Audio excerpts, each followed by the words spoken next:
Okay, I declare the meeting open. Begin by acknowledging the traditional owners of the land and pay my respects to their elders, both past and present.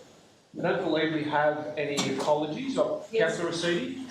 Yes, we're not quite sure. She did show up, but she had a form that depends on its medication works. Tells her to take a couple of tablets. Councillor Lockie's overseas. She's got a leave of absence. So we'll move the... Can I, late arrival from McKenna, please? Councillor McKenna is a late arrival. So those three apologies. Councillor Passos will move that they be accepted, seconded by Councillor Hesse. All those in favour, against, declare it carried. I don't believe we needed further disclosure of interest because we've had that for all of these items at the previous meeting. So unless there's some new conflict of interest that's developed in the last fortnight, no one's putting their hand up, so I assume that's not the case. I ask everyone to please stand for a moment of quiet contemplation.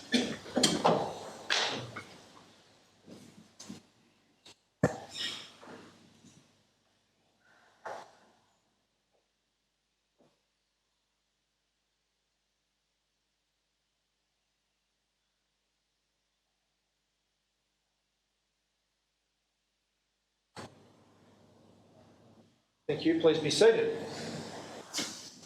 We've already confirmed the minutes. There are no mayoral minutes, which would bring us to the items on the agenda. I understand Councillor Passos is seeking leave to move a suspension of standing orders. Councillor? Yes, Mayor, I would really appreciate if you could indulge me and a lady that's in the gallery tonight to address council on an issue which I think is very important.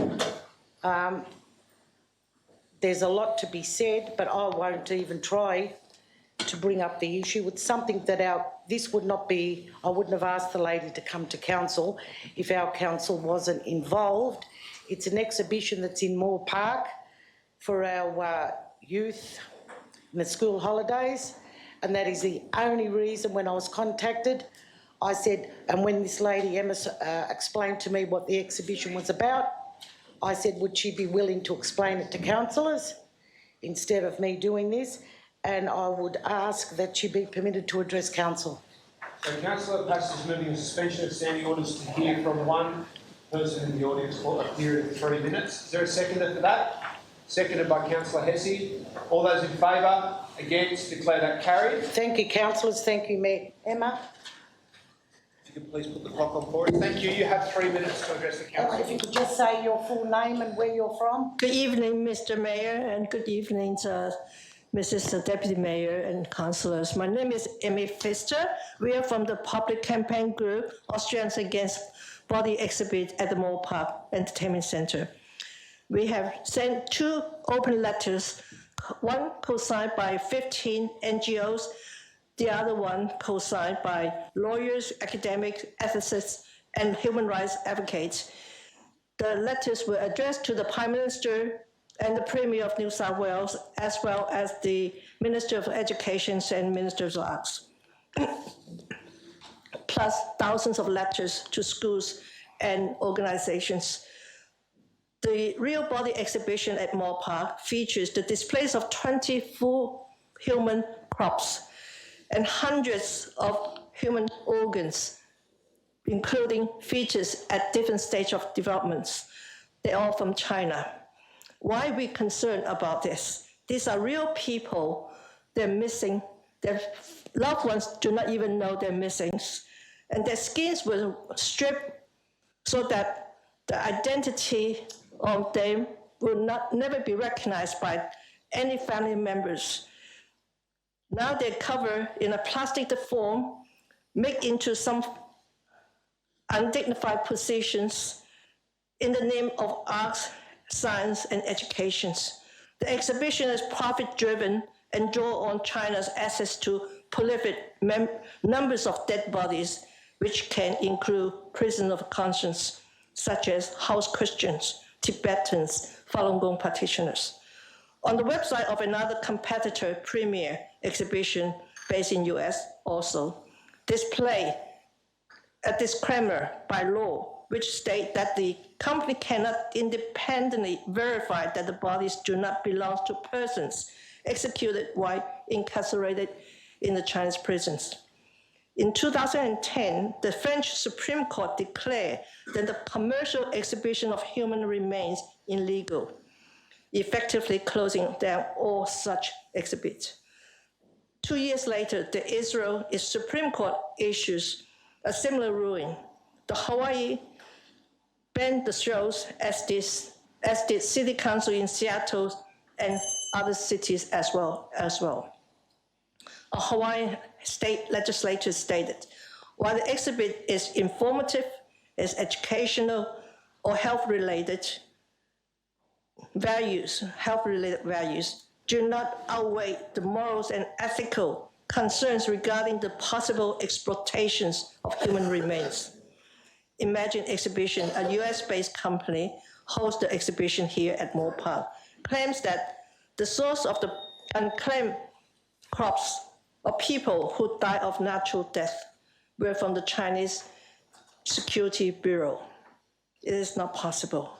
The body were unclaimed according to the regulations and autopsy rule issued by the Chinese Ministry of Health on February the 22nd, 1979. The body can only be declared unclaimed after 30 days. The plastination process, which involved the use of silicone, epoxy, and other polymer mixture to replace the fluid in the human bodies, must occur within 48 hours of death. Therefore, it is not possible to plastinate such a corpse. We are forced to believe that there's a possibility of intent to use these bodies after harvest them. Their organs was already present before death or straight after death of such prisoners who are also tortured to death in prisons, if not die, in the process of their organ being harvested. And we are very concerned that this is based on the track record of the abuse of areas of organ transplantation have been well documented. I will not go into that area. That the plastinated bodies and organs exhibit. Please conclude your remarks. Yes, I'm doing right now. The bodies and organs exhibit in hundreds of countries and witnessed by millions of people is in fact the observable evidence of perhaps a much greater tragedy of a proliferative forced organ harvesting practice, where hundreds of thousands of unwilling donors in China have been murdered for their organs. And I thank you for your time. Thank you for that. If you could please provide your contact details of your organisation to the council officer just here, we'll refer the matter to our executive officers for consideration and to contact you about. Thank you. Thank you very much for your time. For councillors who aren't aware of the context, Council's school holiday program being held over the next couple of weeks includes one excursion to the exhibition that has been referenced, and I believe that's why it was brought to the attention of council. Okay, thank you very much for coming along. We'll now get on. We need a motion to resume standing orders, moved by Councillor Passes, seconded by Councillor York. All those in favour? Against? Declare that carried. Can I flag that if Councillor Passes doesn't want to, I'd like to move an urgent motion. I'm happy to wait until the end of the meeting, but particularly concerning our sponsorship of children going to this exhibition, I think we should. Yeah. So if I could flag that, I will if Councillor Passes doesn't want to. Okay. Let you guys work out on that. Work that out. It will be an urgent motion will need to be dealt with at the end of the agenda. Item 1: banners, flags, temporary signage policy. Councillor Stamos. I'll move that. Councillor Stamos will move adoption of the officer's recommendation. I'd like to move an alternate recommendation. I've sent the wording through to the minute takers. Look, I had a close read of this, and I think it's good that it's come because it's, talking to the council officers, I get the sense that it's important that that this process be managed by a single team, so that there's coordination between the teams.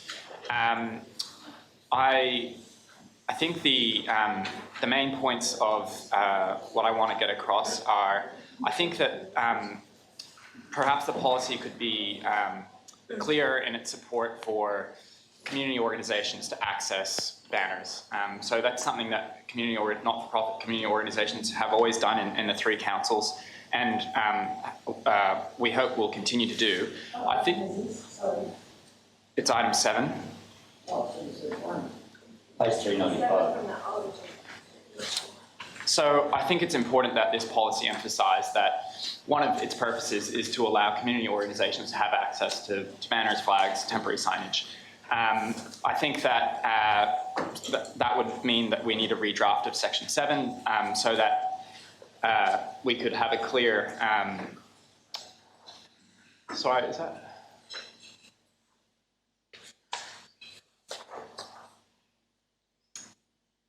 I'll discuss that with you later. I've just sent through a new alternate motion, but look, the point of the redraft of Section 7 would be so that communities and not-for-profits can have their fees waived if they are able to be accommodated within council's timetable for banners and signs.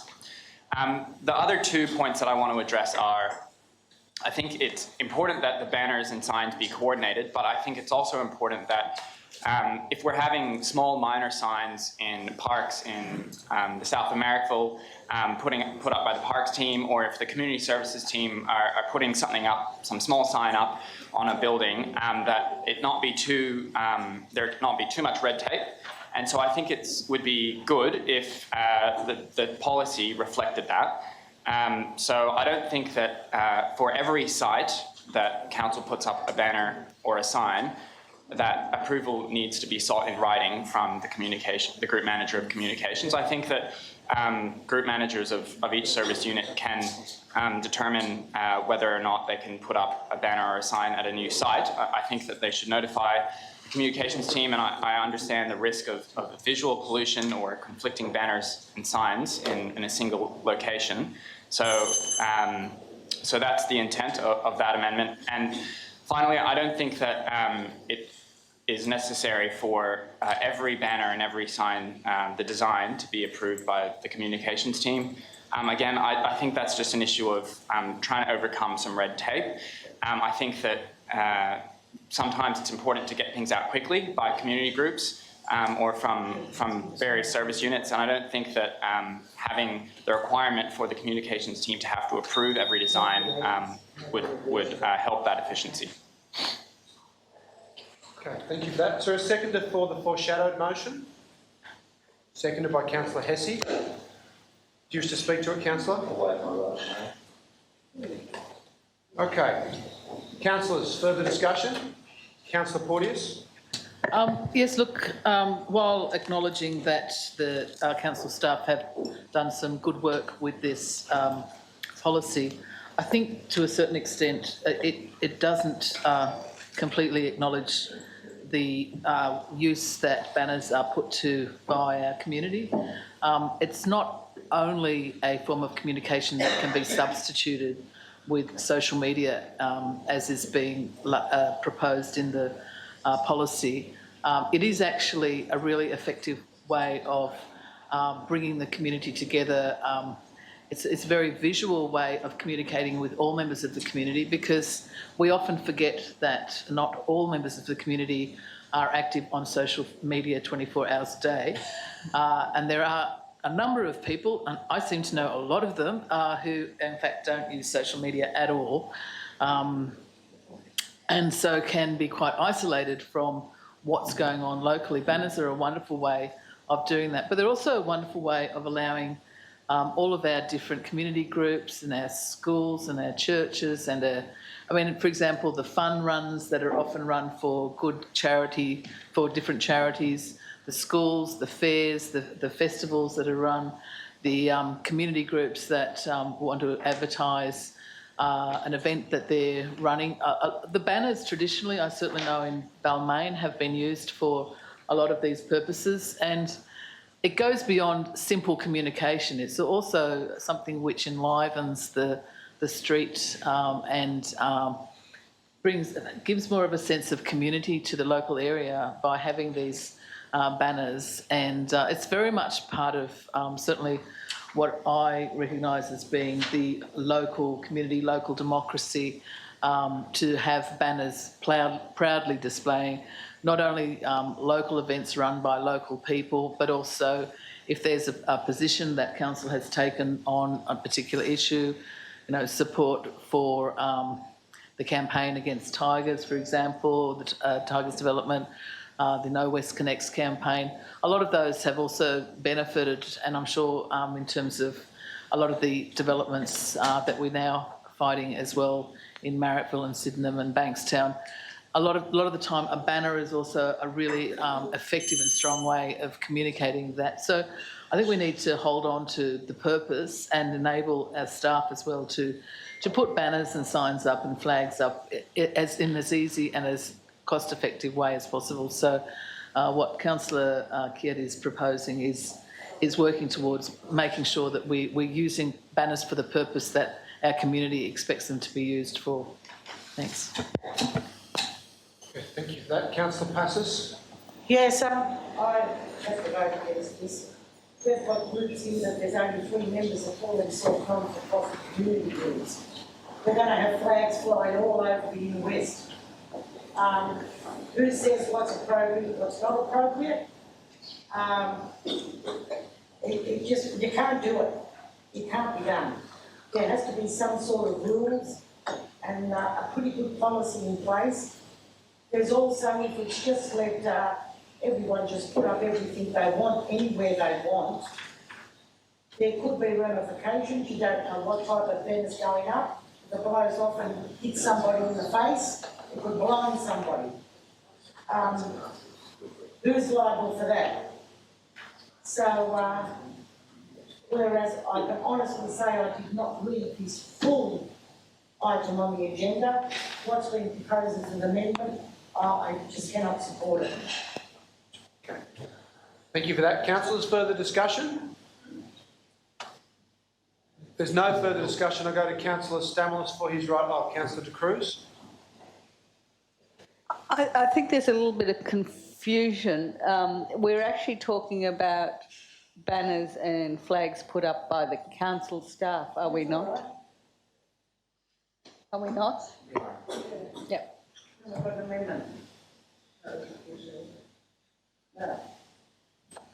I will admit that I could be wrong about this one. Maybe it can be amended, but it's really difficult for me to tell given there's no action. The officer's recommendation is that the banner policy be put out on exhibition. There's no more detail than that. And then the Kiat motion is a very long series of changes to whatever's in the policy. So if you want to dispute that, I'm happy to be flexible about whether it's an amendment or foreshadow motion, but I thought the intention was that it was a foreshadow motion. Yeah, it's going to be on next question, but I think it is necessary. Okay, thank you for that. Councillor Stamoulis, is there a seconder for the Stamoulis motion? Councillor Macri will second the Stamoulis motion. Your right of reply. Thank you. I actually thought that a lot of this content from Councillor Kiat could actually be incorporated into the substantive motion that is prior to exhibition. We could flesh out some of these details, which I think are very important to develop a comprehensive banner policy that's in the interest of council and in the interest of our community. No doubt some of them will be debated and may not get through, but I think it's worth actually discussing some of that. So I'm happy either way to incorporate it as a series of amendments, or otherwise I will withdraw the substantive motion and leave the motion from Councillor Kiat. So either way that the Mayor chooses that we could you want to call it that way, then why don't you... I'm happy... Moved by Councillor Kiat, seconded by Councillor Stamoulis. Thank you. Okay. Thank you, Councillor Stamoulis. I'm happy for it to be incorporated. Okay, I'll now put that. Moved by Councillor Stamoulis, seconded by Councillor Kiat. All those in favour? Against? Declare that carried with Councillor Passis against. Next item, Local Traffic Committee meeting held on 5 June 2018. Move the office report. Councillor Drury's moving the adoption of the Traffic Committee minutes. Is there a seconder for that? Seconded by Councillor McKenna. Is there any discussion? What page is that on? 461 of the old agenda, of the old business papers. There's no discussion. I'll put that. All those in favour? Aye. Against? Declare that carried unanimously. Councillor, expenses and facilities policy. Can I move with an amendment? Yes. Which will come on the screen. Councillor will recall that Councillor Stamos brought a notice of motion in relation to allowing councillors to use the facilities policy to access newspapers or something along those lines. I think that now is a good time to amend the facilities policy so that we can include access to relevant paper or electronic subscription services like newspapers, newsletters, journals, circulars, etc., within the professional development budget, which is a total of $5,000. So, that might include, Councillor Drury's subscription to whatever water journal that he brought to council before, or it might just be Councillor Stamoulis's subscription to the SMH. I think the important part here is that it has to be relevant to councillor duties, so it won't be, my subscription to Jacobin or something like that. Yeah, exactly. Well, I think it could be relevant, but I'll leave that to the GM. So look, and I've included some suggested wording so that this could be expedited, so that this could be, is it for public exhibition? Yeah, so they can go on public exhibition as soon as possible. Just 486. the addition of a new clause within the professional development section. I'm afraid I might have to rule that out of order. I'll seek some advice about this from the Acting Manager of Administration. The issue is, I believe that this was proposed, adopted, then rescinded within 3 months, which would mean that it cannot be proposed again as part of a motion until that 3-month period has expired. Can I quickly speak to that? Well, I'll seek advice first about whether that's a correct ruling, if that is the case. Through the Chair, yes, that's correct. When you have a rescission motion that has been rescinded, you have to wait 3 months before you can move that motion again. If I could just quickly respond. I believe that Councillor Stamoulis's motion was not for incorporation of that funding within the facilities policy, which would have incurred additional expenditure. What this is proposing is that there be no additional expenditure, but that merely the facilities policy be clarified in relation to the professional development budget. So I think they're quite separate. I'm going to rule that it's the same substantive issue, that is council funding subscriptions. It doesn't matter if there's a slight deviation in wording. And so I'm afraid that's going to have to be ruled out of order. Could I ask a question through the chair? Yes. Without this wording, would we be able to, in any way, access that budget if somebody chose to use a subscription service? Would the General Manager consider that to be professional development? I'll put that question to the General Manager. Through the Chair, the clauses in the expenses policy doesn't mention subscriptions at all, so no, it wouldn't be allowable under the current policy. Professional development talks about training and education, and also access to memberships of professional bodies that relate to the duties of a councillor. Okay, so I'm happy to move adoption of the Council Officer's recommendation. Councillor Passis? I want to speak on this item. Yes? Yeah. So I've ruled the amendment out of order, so that's removed from the business papers. My motion for adoption of the policy will become the primary motion. Councillor Passis? Yes, I have concerns. I have no problem with the policy except on page 496, number 8, legal assistance, 8.2, in the case of a conduct complaint made against a councillor, legal costs will only be made available where the matter has been referred by the General Manager to a conduct reviewer or conduct review panel to make formal inquiries into the matter in accordance with Council's Code of Conduct. I would like that legal assistance clause, part of this, go out to complete independent legal advice. I'm not casting aspersions on the legal advice we're getting here in the in-house legal advice. My concerns are as this. If a councillor has a complaint made against them and they have to urgently seek legal advice, I don't think, and I've had explanations saying, oh yeah, well, councillors will go out and be racking up all these legal bills. No, councillors cannot rack up legal bills because they want to take action against anybody. It's only they rack up legal bills when they are fighting accusations made against them, whatever they are. And I believe a councillor has a right to go and seek legal advice immediately, whatever the reason, if an accusation or whatever is made against them. So I would suggest it's in every councillor's best interest that this section of it goes out for complete independent legal advice, because I don't believe that's right. This was put in place under the administrator.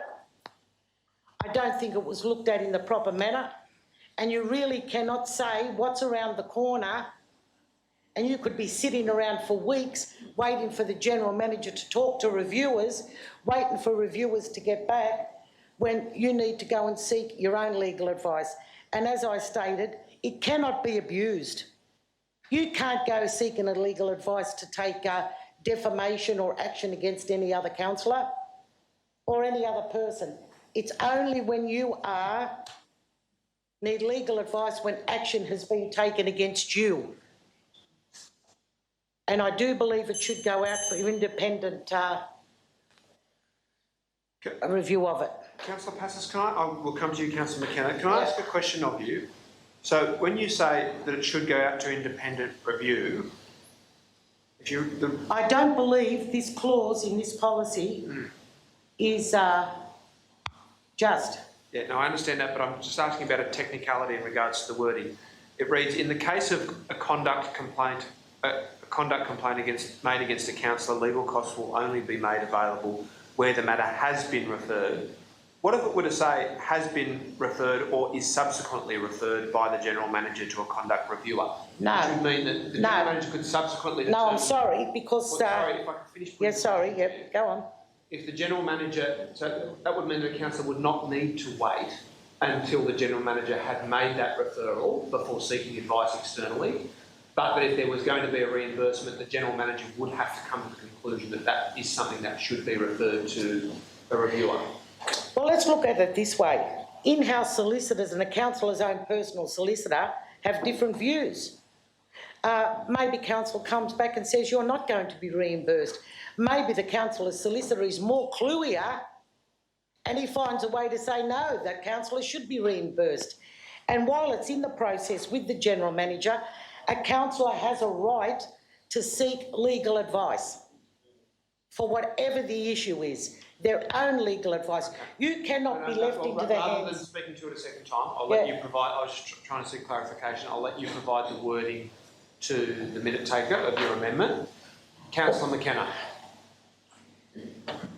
I really just have a question to... I'm not sure to who, through you, yes. Mayor. This code is, I believe, almost a replica of the model code. So I think this is quite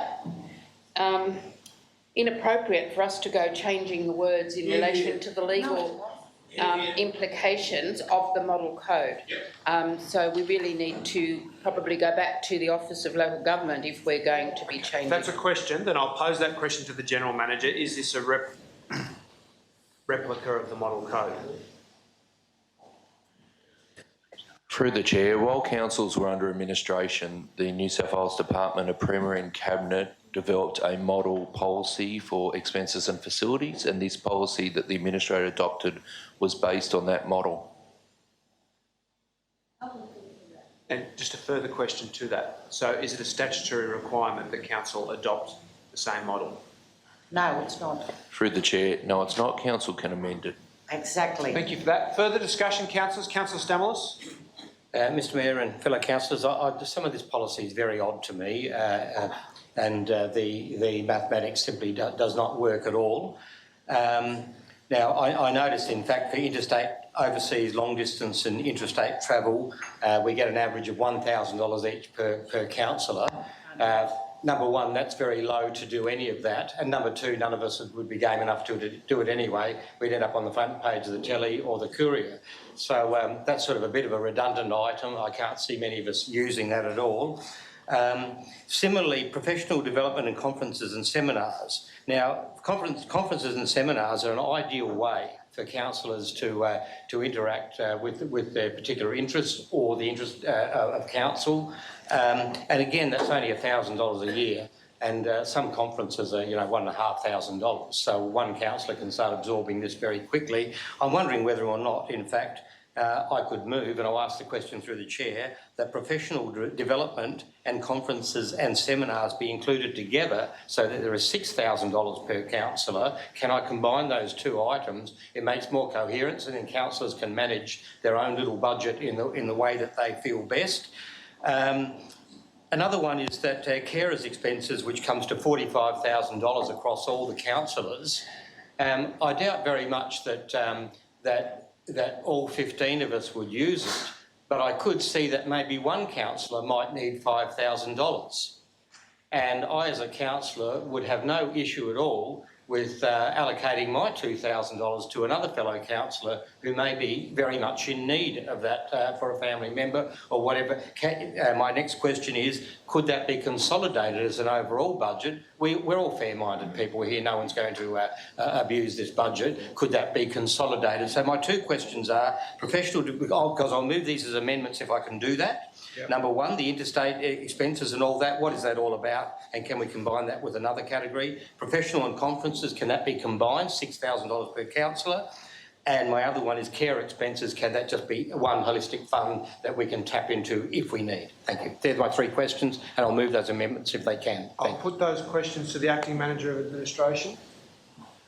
Through the Chair, Council can decide the financial limits as they wish.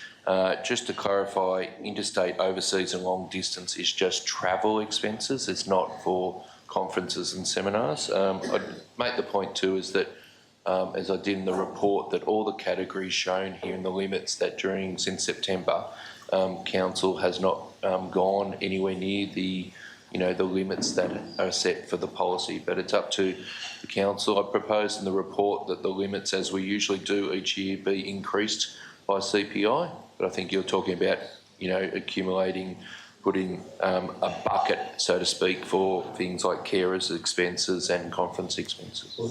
So I'd like to move the two final amendments, if I can, Mr Mayor. If you could provide the wording to the minute taker.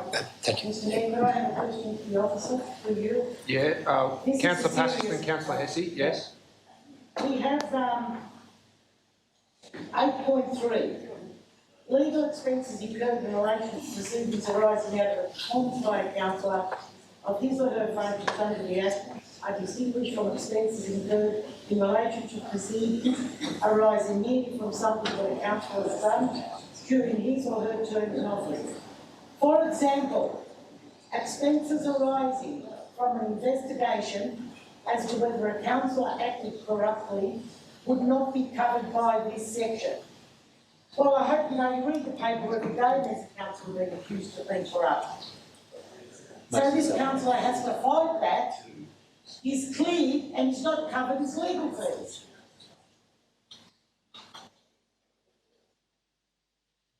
How many times I've voted for an issue and I've been accused of being corrupt? How much money did I get for voting for that issue? I'm afraid to say this policy is damning and dangerous, and councillors need to look into it. We've put ourselves in a situation that we can be people go after councillors. As you know, you read in the papers every day about a councillor being accused of corruption. So how can you not be covered by that? You've been cleared, you've done nothing wrong, but you've got to pay your solicitor with no reimbursement. It's just unacceptable. It doesn't even sound like this is in Australia, let alone in the West Council. I'm shocked the Premier's department put it out. So am I. Shocked. Should have been sacked the Premier's Department ages ago. Is this, it was posed as a question because you have already spoken to the item. Is there a question that you're coming to? Well, my question is, can you really justify that? Which page are you referring to, councillor? Same page, Chair, 496, Yep. 8.3. Okay. Going to ask the Acting Manager of Administration to address the question about clause 8.3. Through the Chair, with legal assistance, the key points are in clause 8.1.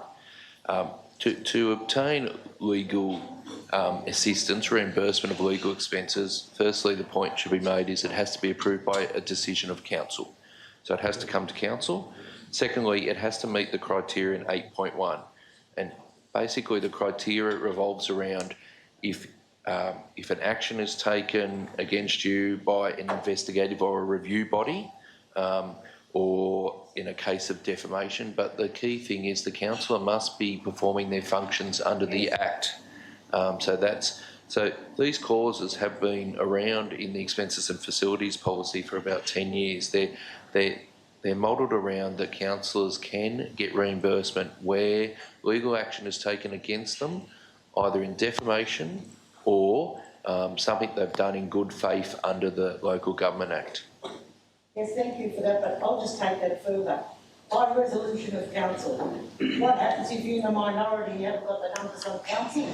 Because I've lost out $5,000 2 terms ago because I was in a minority. But sorry, isn't that covered off by point 2, which reads amend clause 8.5 of the policy to remove the requirement to have a resolution of council to approve a request for reimbursement of legal expenses? Well, what did... Let's read this. Through the Chair, the recommendation is there's a current, we've noticed there's a current conflict in the policy. For legal expenses, it did say that you needed a resolution prior to incurring expenses.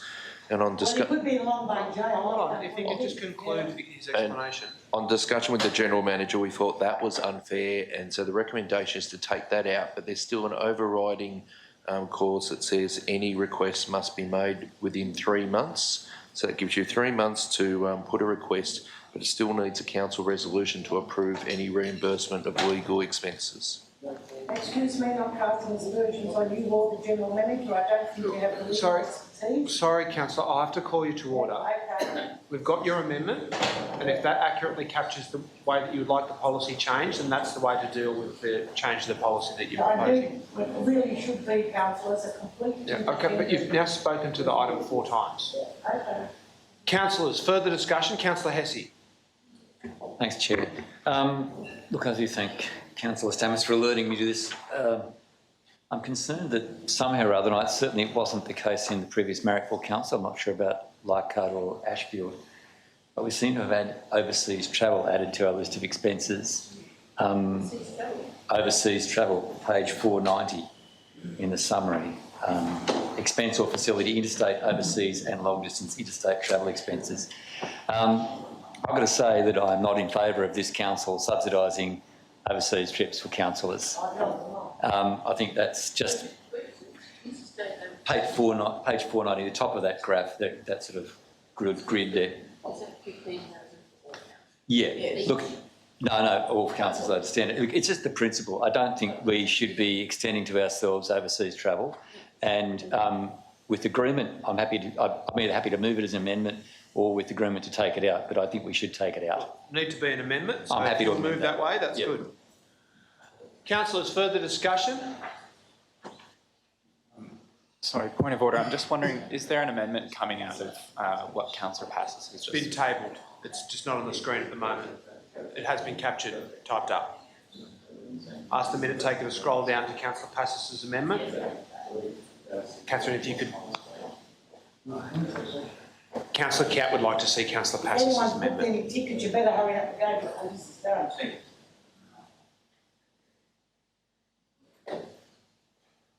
The amendment just needs to read delete overseas travel expenses from policy. Look, can I just quickly speak to the amendment from Councillor Passes? Yes. My understanding of Section 8 of the Facilities Policy is that there are restricted circumstances in which councillors can access, can have reimbursement for for their legal fees. I think that's appropriate, and I think that there are two safeguards. One is that it must be by resolution of council, and I think that that's appropriate, that we only reimburse legal fees if we think that that's in the community's interests as council.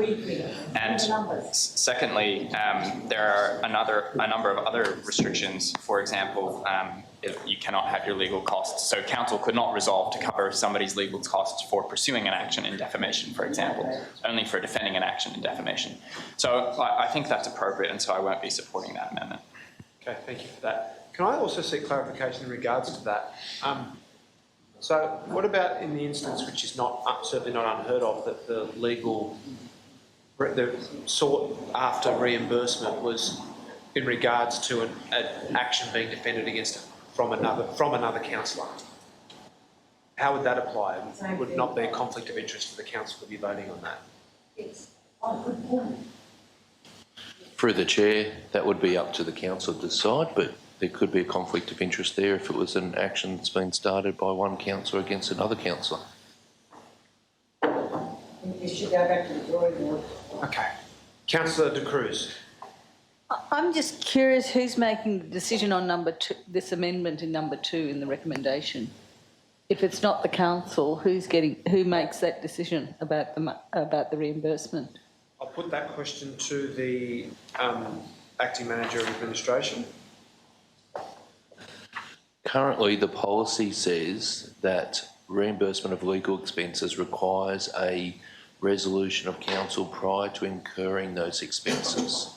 My recommendation is that that was something that was brought in by the new model policy, and my recommendation is that's not a fair provision, because I can see that through some circumstances a councillor won't know that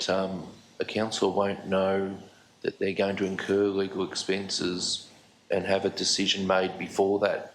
So it's only fair in the policy that we allow councillors 3 months to bring a motion forward to have approval for reimbursement, because you won't know those expenses until you incur them. It's confusing. I was confused as well. Yeah, it's not. It still requires a resolution of the council.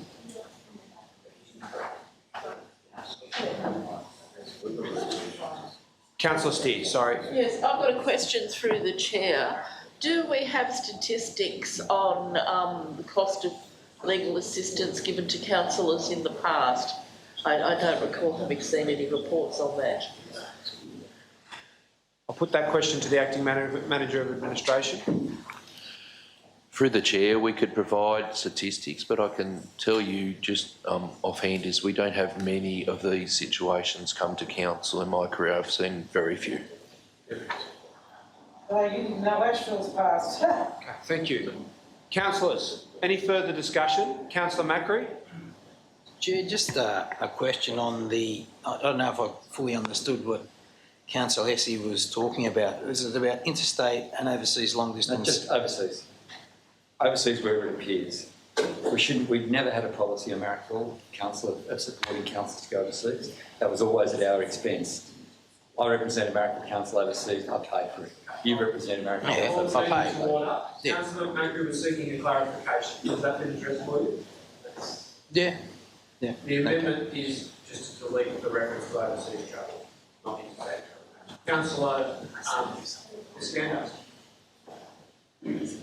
I agree.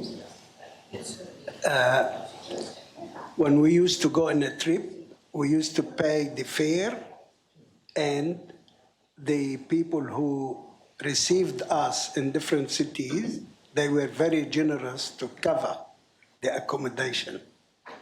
In case we are not going to be covered, who's gonna cover this trip? Us? We never did that. We never covered the expenses as councillors overseas in the trips I participated in. Thank you. Thank you. So I think that's all in support of Councillor Hesse's amendment. No, I don't think so. I think Councillor Scandal wants to know who's paying for the hotel and food.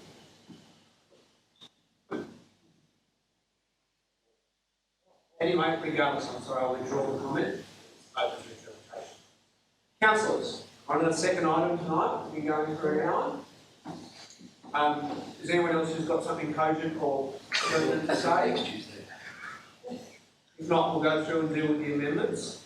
And just to clarify, if it's a seconder for each of them, and then we'll come back to the primary motion. So, firstly, is there a seconder for the primary motion, the adoption of the officers report, moved by myself, seconded by Councillor Stamos? There's an amendment from Councillor Passis that legal assistance of the Councillor expenses and facilities policy be reviewed by an independent legal firm. Is there a seconder for that? Seconded by Councillor Stamos. Deal with that amendment. Further amendment from Councillor Stamos. There are three. Scroll down. The council can scroll down so we can see the amendments. Thank you. The council will combine the two categories of professional development conferences and seminars to provide $6,000 per councillor per year. Secondly, consolidate the carers' expenses for $45,000. Yes. $45,000. Across all councils.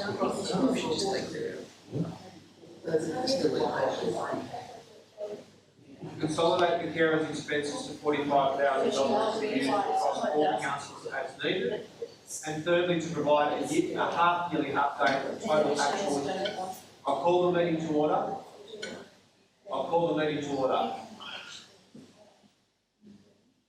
You guys tell me when you've concluded.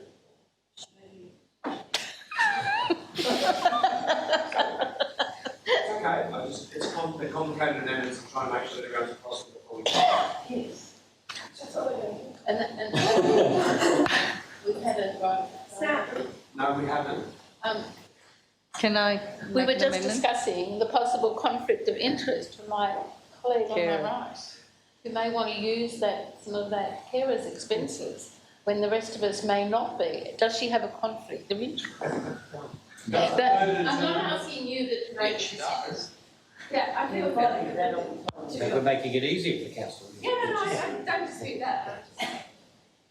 I'll call the meeting to order. You guys tell me when you've finished the general discussion across the floor, and then I'll try to continue conducting the meeting. I don't have a problem with you voting on it, Councillor, or I don't have a problem at all. It's a philosophical issue, not a bad issue. Everyone concluded? Okay. So, thirdly, to provide a half-yearly update of total actual expenditure versus facilities, and the acting manager of administration informs me that that is. Quarterly, Mr. Mayor, thank you, if possible. Are you still telling me that that's already part of the policy or not?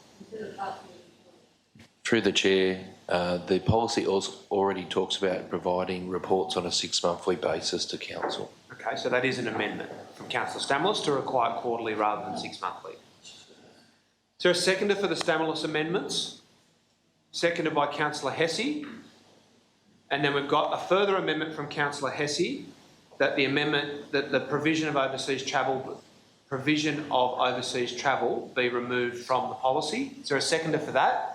Seconded by Councillor Passis. May I speak to that amendment? Yes. I understand the points Councillor Hesse is making, but I do draw his attention to the fact that there is also 6.8, clause 6.8, that councillors seeking approval for 6.9. Councillors seeking approval for any overseas travel must submit and obtain. Sorry, which page are you referring to? I'm on clause 6.9 in the There is policy. no 6.9 that I'm looking at. 493. Is there no 6.9? Is my specs wrong? No, you're right. 6.9. Yes. Okay, thank you for the page number. Please proceed. My apologies. It does say councillors seeking approval for any overseas travel must submit a case and obtain approval of a full council meeting. So if someone is proposing a overseas trip on council business, then they've got to subject themselves to the full scrutiny and full debate of council, which I think is a sufficient hurdle in terms of that, and so I'm not supporting that provision. It's a provision that's in the model cause. I think if you're going to do it, you've got to come up here and explain and get 8 votes. I think that's a hard ask. Okay, thank you for that. So the amendment from Councillor Hesse is supported by Councillor Passis. Is that the conclusion of the amendments? No further amendments? Excellent. Okay, we'll go back. I'm not going to incorporate any of the amendments because it's too complicated into the primary motion, so we'll go back and vote on all of the amendments individually. The first is moved by Councillor Passis, seconded by Councillor Stamoulis, that the legal assistance of the councillor expenses and facilities policy be reviewed by an independent legal firm. I'll put that. All those in favour? 1, 2, 3, 4, 5, 6. All those against? 1, 2, 3, 4, 5, 6, 7. That has been defeated. Next amendment.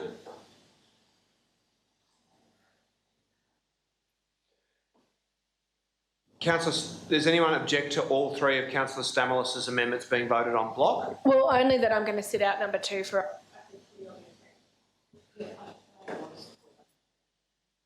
Okay, we'll deal with them separately. I must say, Councillor York, obviously under the code and the Act, it's a requirement for you to determine whether you think there's a conflict of interest. I don't believe there is any. That's fine. There's no further conflict of interest in relation to that than there is to any other component of the policy that any councillor might benefit from. Okay, appreciate that. But we'll deal with it separately. Moved by Councillor, so the first point, combine the 2 categories of professional development and conferences and seminars to provide $6,000 per councillor per year. All those in favour? All those against? That has been carried unanimously. Second point, to consolidate the carers' expenses to $45,000 to be used across all councillors as needed. I'll put that. All those in favour? All those against? I need to ask a question on that one. Yeah, okay, well, I'll come back and recommit. It has been a confusing... Council just say they're a carer without showing cause? No. I'll put that question to the acting manager of administration. Through the chair, the carer... What's so funny? What's so funny? Through the chair, the care expenses provisions requires councillors to provide either receipts or a declaration that they used a carer to look after dependents while they were undertaking civic functions like council meetings, committee meetings or other civic events. Oh, well, this council has been at least 2 years. Go on. I'll now put that. All those in favour? Against? Declare that carried unanimously.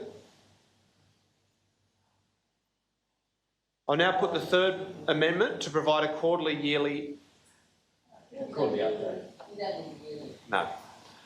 update of total actual expenditure versus facilities budget. All those in favour? Against? Declare that carried unanimously. Final amendment from Councillor Hesse, seconded by Councillor Passis, that the provision of overseas travel be removed from the policy. All those in favour? 1, 2, 3, 4, 5, 6, 7. All those against? 1, 2, 3, 4, 5. 1, 2, 3, 4, 5, 6. That has been carried. That is incorporated. Congratulations, you want something more than 2 years. I'll now deal with the primary motion. I'll put that. All those in favour? Against? I'm against. Declare that carried with Councillor Passis against. Next item. Local Government Remuneration Tribunal determination for 2018-19. Councillor McKenna. I did have this all written out. This council meeting over council's meeting over 2 weeks is quite difficult, isn't it? It's, yeah. I'd like to move that The remuneration for the mayor and councillors' fees for the Inner West Council be the maximum rate set by the Local Government Remuneration Tribunal. Is there a seconder for that? Seconded by Councillor De Cruz. Any discussion? If not, I'll put that. Or Councillor Stamoulis. Mr Mayor and fellow councillors, I've made this point before, and we took a motion that didn't go through to the local government conference. Inner West councillors, for the size of our council, are the lowest paid councillors in Australia. We're on about 24,000 now. If we're in Perth, we'd be on 32. If we're in Melbourne, I think it's 31. And I don't understand that. And I think we need to ask these questions as to why we are the lowest paid councillors in Australia. For the sort of area we're in, so the sort of business we conduct, I don't see any justification for that. Similarly, when I read through the report, it still focuses on a very aged and old remuneration process for councillors, based primarily or heavily on population. And it's not looking at the changes that have occurred in our duties over many, many years. And I think it's appropriate to raise this again. In fact, councillors, you would be aware that one of the key things about the merger was that they would do a reasonable, solid review of remuneration for councillors. This was never done. This was never done. That they were almost talking about a full-time rate. Now, I'm not going there, but I'm just saying that's what they were canvassing. But instead, we moved just to a higher band of council after the merger. And I think we're all feeling that we're doing an equivalent of work that probably justifies at least a Perth and a Melbourne response to our council fees, and maybe a more modern day approach to than what's contained in the methodology of the report. So I would like to propose an amendment that, and the report did acknowledge some of those things that the Inner West Council raised. It did, but didn't respond to those. As you read the report, you'll see it did raise, and ours was the council that raised those particular items, because in fact I was the councillor that did. So I would like to suggest that we write to the Remuneration Tribunal, reiterate the points that we've mentioned about the inequality of remuneration for councillors with other states. The methodology should now move more in line with the responsibilities and functions of a councillor rather than the proportions of population. In fact, that went up 3 times for all of us anyway. So I'd like to move that we write to the Remuneration panel and even seek a discussion with them about this very important aspect of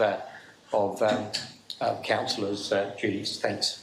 Okay, thank you for that. If you could provide that wording to the minute taker. Can I ask a question of the Acting Manager of Administration? Who are the members of the Local Government Remuneration Tribunal?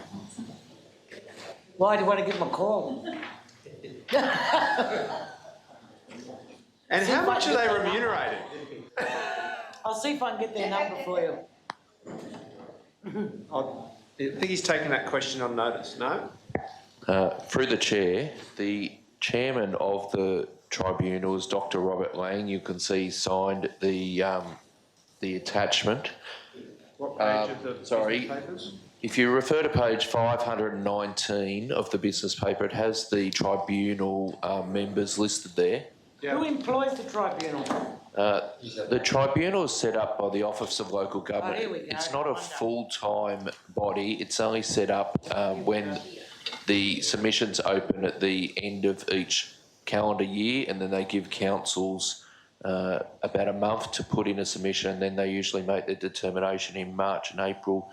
Just on what Councillor Stamos said, the last 2 years in the submission that Council prepared, both years we said that New South Wales Council should be compared to other state councils, but they have rejected those submissions 2 years in a row. Did we see a copy of those submissions? That you guys That can sent be made in? available to you, yeah. Could I have a copy of that submission? Yeah, you can. I don't think it's good enough. Okay, let's keep going. So Councillor Stamoulis has provided the wording to the minute taker of that amendment. Any further discussion? Councillor De Cruz? I'm just wondering whether they're working within parameters that are set by the state government and that they actually can't compare interstate. Is that one of the issues? Put that question to the Acting Manager of Administration. Through the Chair, the Tribunal was set up by the New South Wales Local Government Act, but in 2017 the parameters they were given was to review the categorisation of how remuneration is distributed to New South Wales, and they decided, despite quite a few council submissions comparing us to Queensland and West Australia and Melbourne, who have different rates of pay for their councils, they basically rejected those submissions and continued along the same categories they've had for the last 20 years. Councillor Passos? Yes, well, I don't have a problem with this, and if I could just say, I think I spoke to the officer. I think since the amalgamations, we've come down, there were 36 councillors, now there's 15, and I think the savings are around about 360,000. So those savings, I think we would be justified to say that we are not being reimbursed adequately for the extra work that we're doing. For years and years we've been, councillors, there's been 36 councillors. Well, we are doing the work of those councillors, if not more. So I don't feel like that I'm asking for something that's not, that we should be expected to receive. Well, I know that my workload's gone up double. I don't know about anyone else's. Councillor Drury. Yeah, look, one thing that sort of strikes me is the Remuneration Tribunal's almost obsession in relation to numbers of residents. And I think there's some other criteria, other features may include an operating budget over 200, which is us, and also significant industrial, commercial and residential centres and development corridors. Unfortunately, some of that is us, but fortunately some of that is us too, in terms of the significant industrial aspects, particularly through Marrickville, and the significant contribution we know that area makes to the arts and cultural community of this state. So I actually think maybe, I think we've got to cop it on the chin this time, but I actually think we should, in the next submissions, be focusing on the questions more heavily about the point of revenue and the significant sort of industrial area and the significant contribution we make in terms of industry and culture and the arts in this area. Maybe give that a go. Can I have some advice on this? Hold on, is there any... Do we have to simply cop it on the chin, or can we ask for a review now? I'll put that question to the Acting Manager of Administration.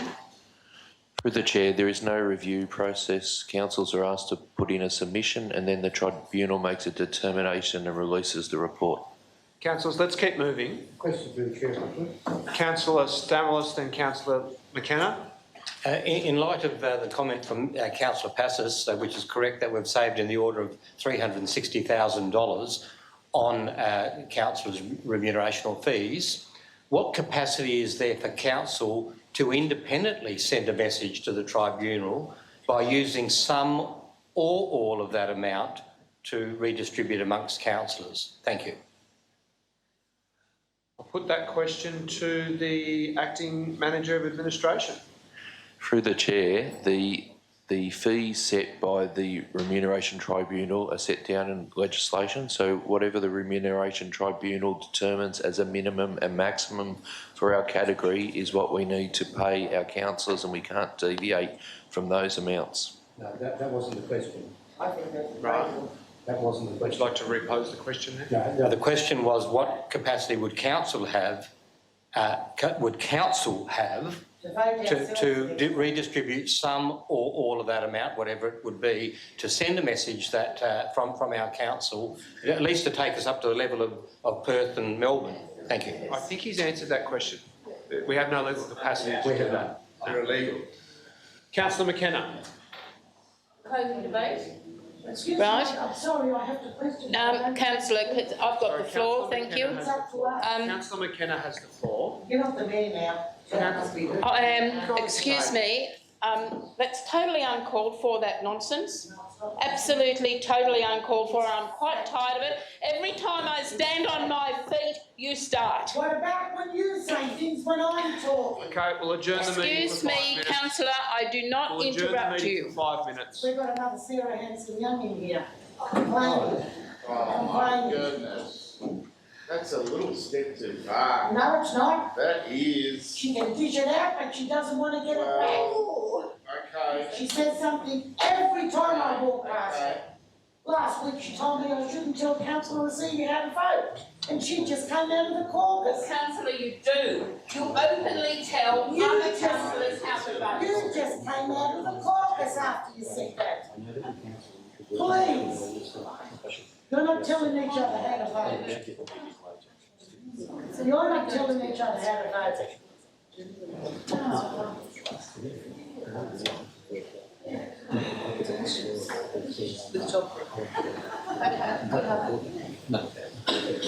We have to be cautious because sitting here, not before.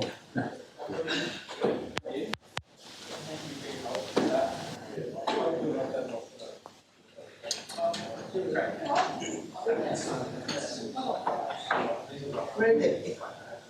Read it.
to the next Remuneration Tribunal.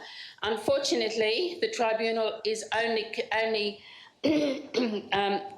constructed when they're about to receive submissions. It's not something that's there all of the time. So if we were going to do anything, you'd write to the minister, but I don't. I've said that. I don't. You've said that we're going to write to the minister, have you? Right. There is no doubt that this council is an extremely busy council. We're all feeling the load enormously.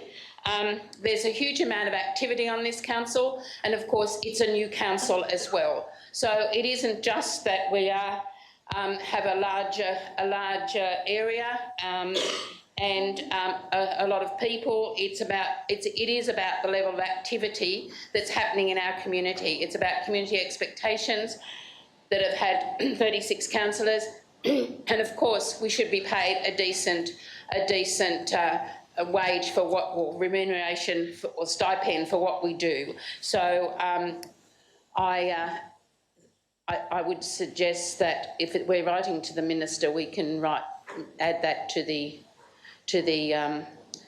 primary motion. I would be happy for that. All right, thank you. Right. The amendment refers to the minister, the Office of Local Government and the Tribunal. The Tribunal won't sit again until next year.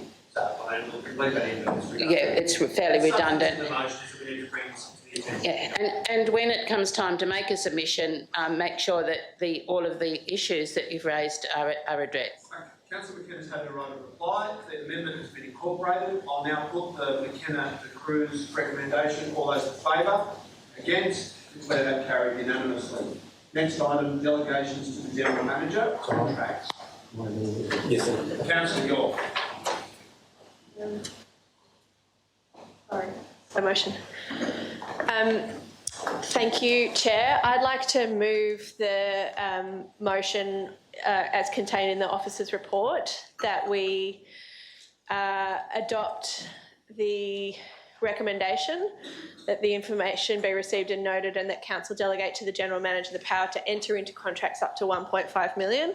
I appreciate the additional time and care that's been taken to consider this carefully, and that councillors have engaged in some close examination of this. I appreciate the additional advice that's been circulated in the last couple of days regarding this. I just would like to add that my considerations in moving this recommendation are around how we balance, obviously, the probity and transparency that we all want to see in all of our processes on council, with the need to efficiently conduct council business. And I am of the view that this recommendation can balance those two things. On the other hand, I am concerned that the prospect of decreasing this limit would seriously jeopardise our ability as a council to continue the work of the council. I think that there is a serious risk that this council would be considering 40 or 50 additional reports a year based on the advice contained within the report. So that's 2 or 3 additional reports per meeting, meetings that we're not getting through the business of as it is. And I'm not sure that kind of review and approval by this council would add any more integrity to the process beyond what's already in there. I note the advice that we received today from the General Counsel, and that's also contained in the report, that no expenditure on contracts or tenders above a certain threshold can be made that's not already accounted for in the budget. So we would have a substantial expenditure already debated and agreed, significant expenditure. I don't believe that doubling up that process would add anything to the transparency and probity of the process. I believe, in fact, that it would run a high risk of slowing things down significantly. I would like to see the ability of council to receive the information of tenders that have been issued and awarded after the fact, and I believe that that's a common process that other councils go through. So I would like to suggest an amendment or move an amendment that council receive the information at the next possible council meeting of tenders that have been issued or awarded for information only, just so that we can see and understand that, but that would not be contingent on the release of that funding in any way. I'll leave the rest for a right of reply. Is there a seconder for that motion? Seconded by Councillor Drury. You to speak to it, Councillor. Briefly, look, it's interesting this comes after the discussion in relation to the Remuneration Tribunal determination. And essentially, what we're saying there is that we're a metropolitan large council, we've got a big budget, we're doing the strategic stuff, we've got some matters of, some industries of certainly Sydney-wide but state significance in our area. And then we come to this motion and then we actually sort of say, well, we want a nickel and dime, count every every contract that goes through above a much smaller value. I think the 1.5, I agree with Councillor York, 1.5 million seems like the appropriate place to set it. I think that if we get into, I don't want to get into the rats and mice, I want the General Manager to do his or her job and to do it properly and to be accountable. I don't want to get there going into the rats and mice of what the General Manager is doing. We have budgets, we put them out, we have proper tender processes. I think it is up for the General Manager to be responsible to have those processes working properly, and if he or she can't do that, then we should hold them to account. That's why getting the report, as Councillor York suggests, is a good idea. Thank you for that. Councillor Passis and Councillor Piat. Look, I have no problems with General Manager having delegated authority, but I don't think there are a lot of things. We have a General Manager here today, gone tomorrow. We have a head of town planning here today, gone tomorrow. As they say, the only sure thing in life is death and taxes. We've got to be very careful, and we have to be in charge of the municipality, and we have to know that we should be on top of a lot of these things. We had a lot of problems with contracts in the last council term. We even had problems where there were no contracts, where there should have been. So I'm glad we're looking at this, but I don't think the General Manager should be the be-all and end-all, especially large contracts.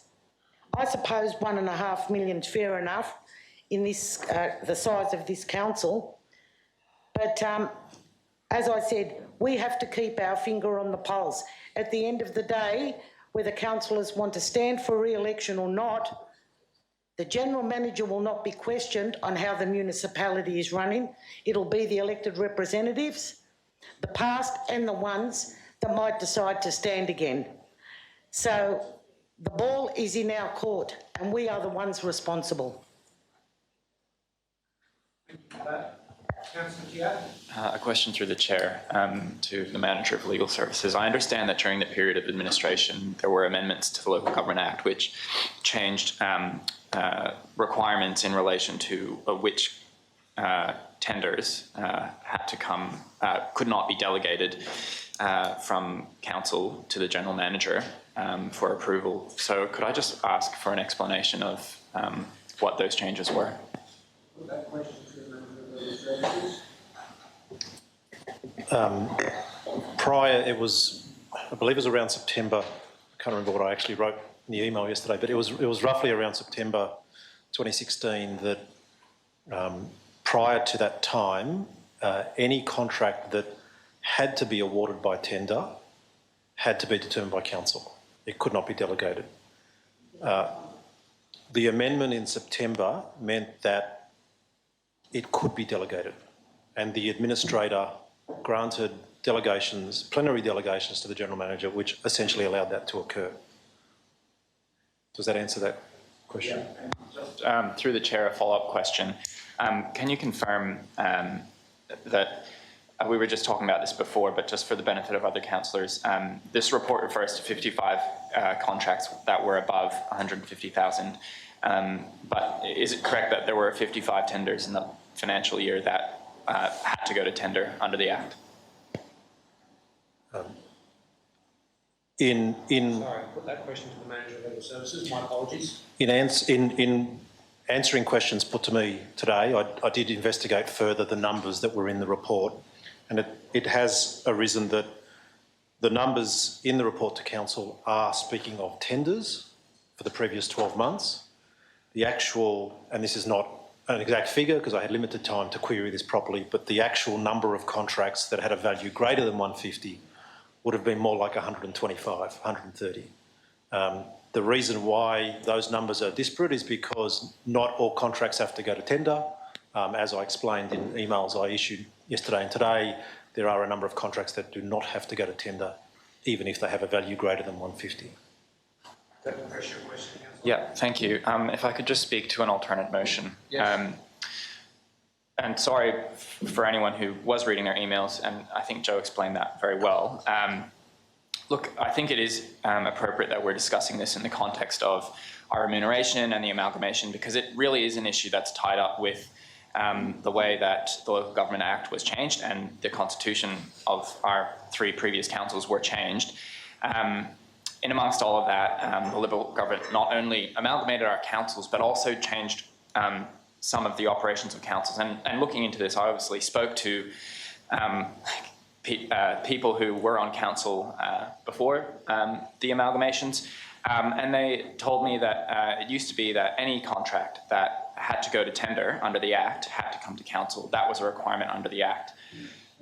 That was changed in 2016, as Joe has just explained, and then that change was then implemented by the administrator on council.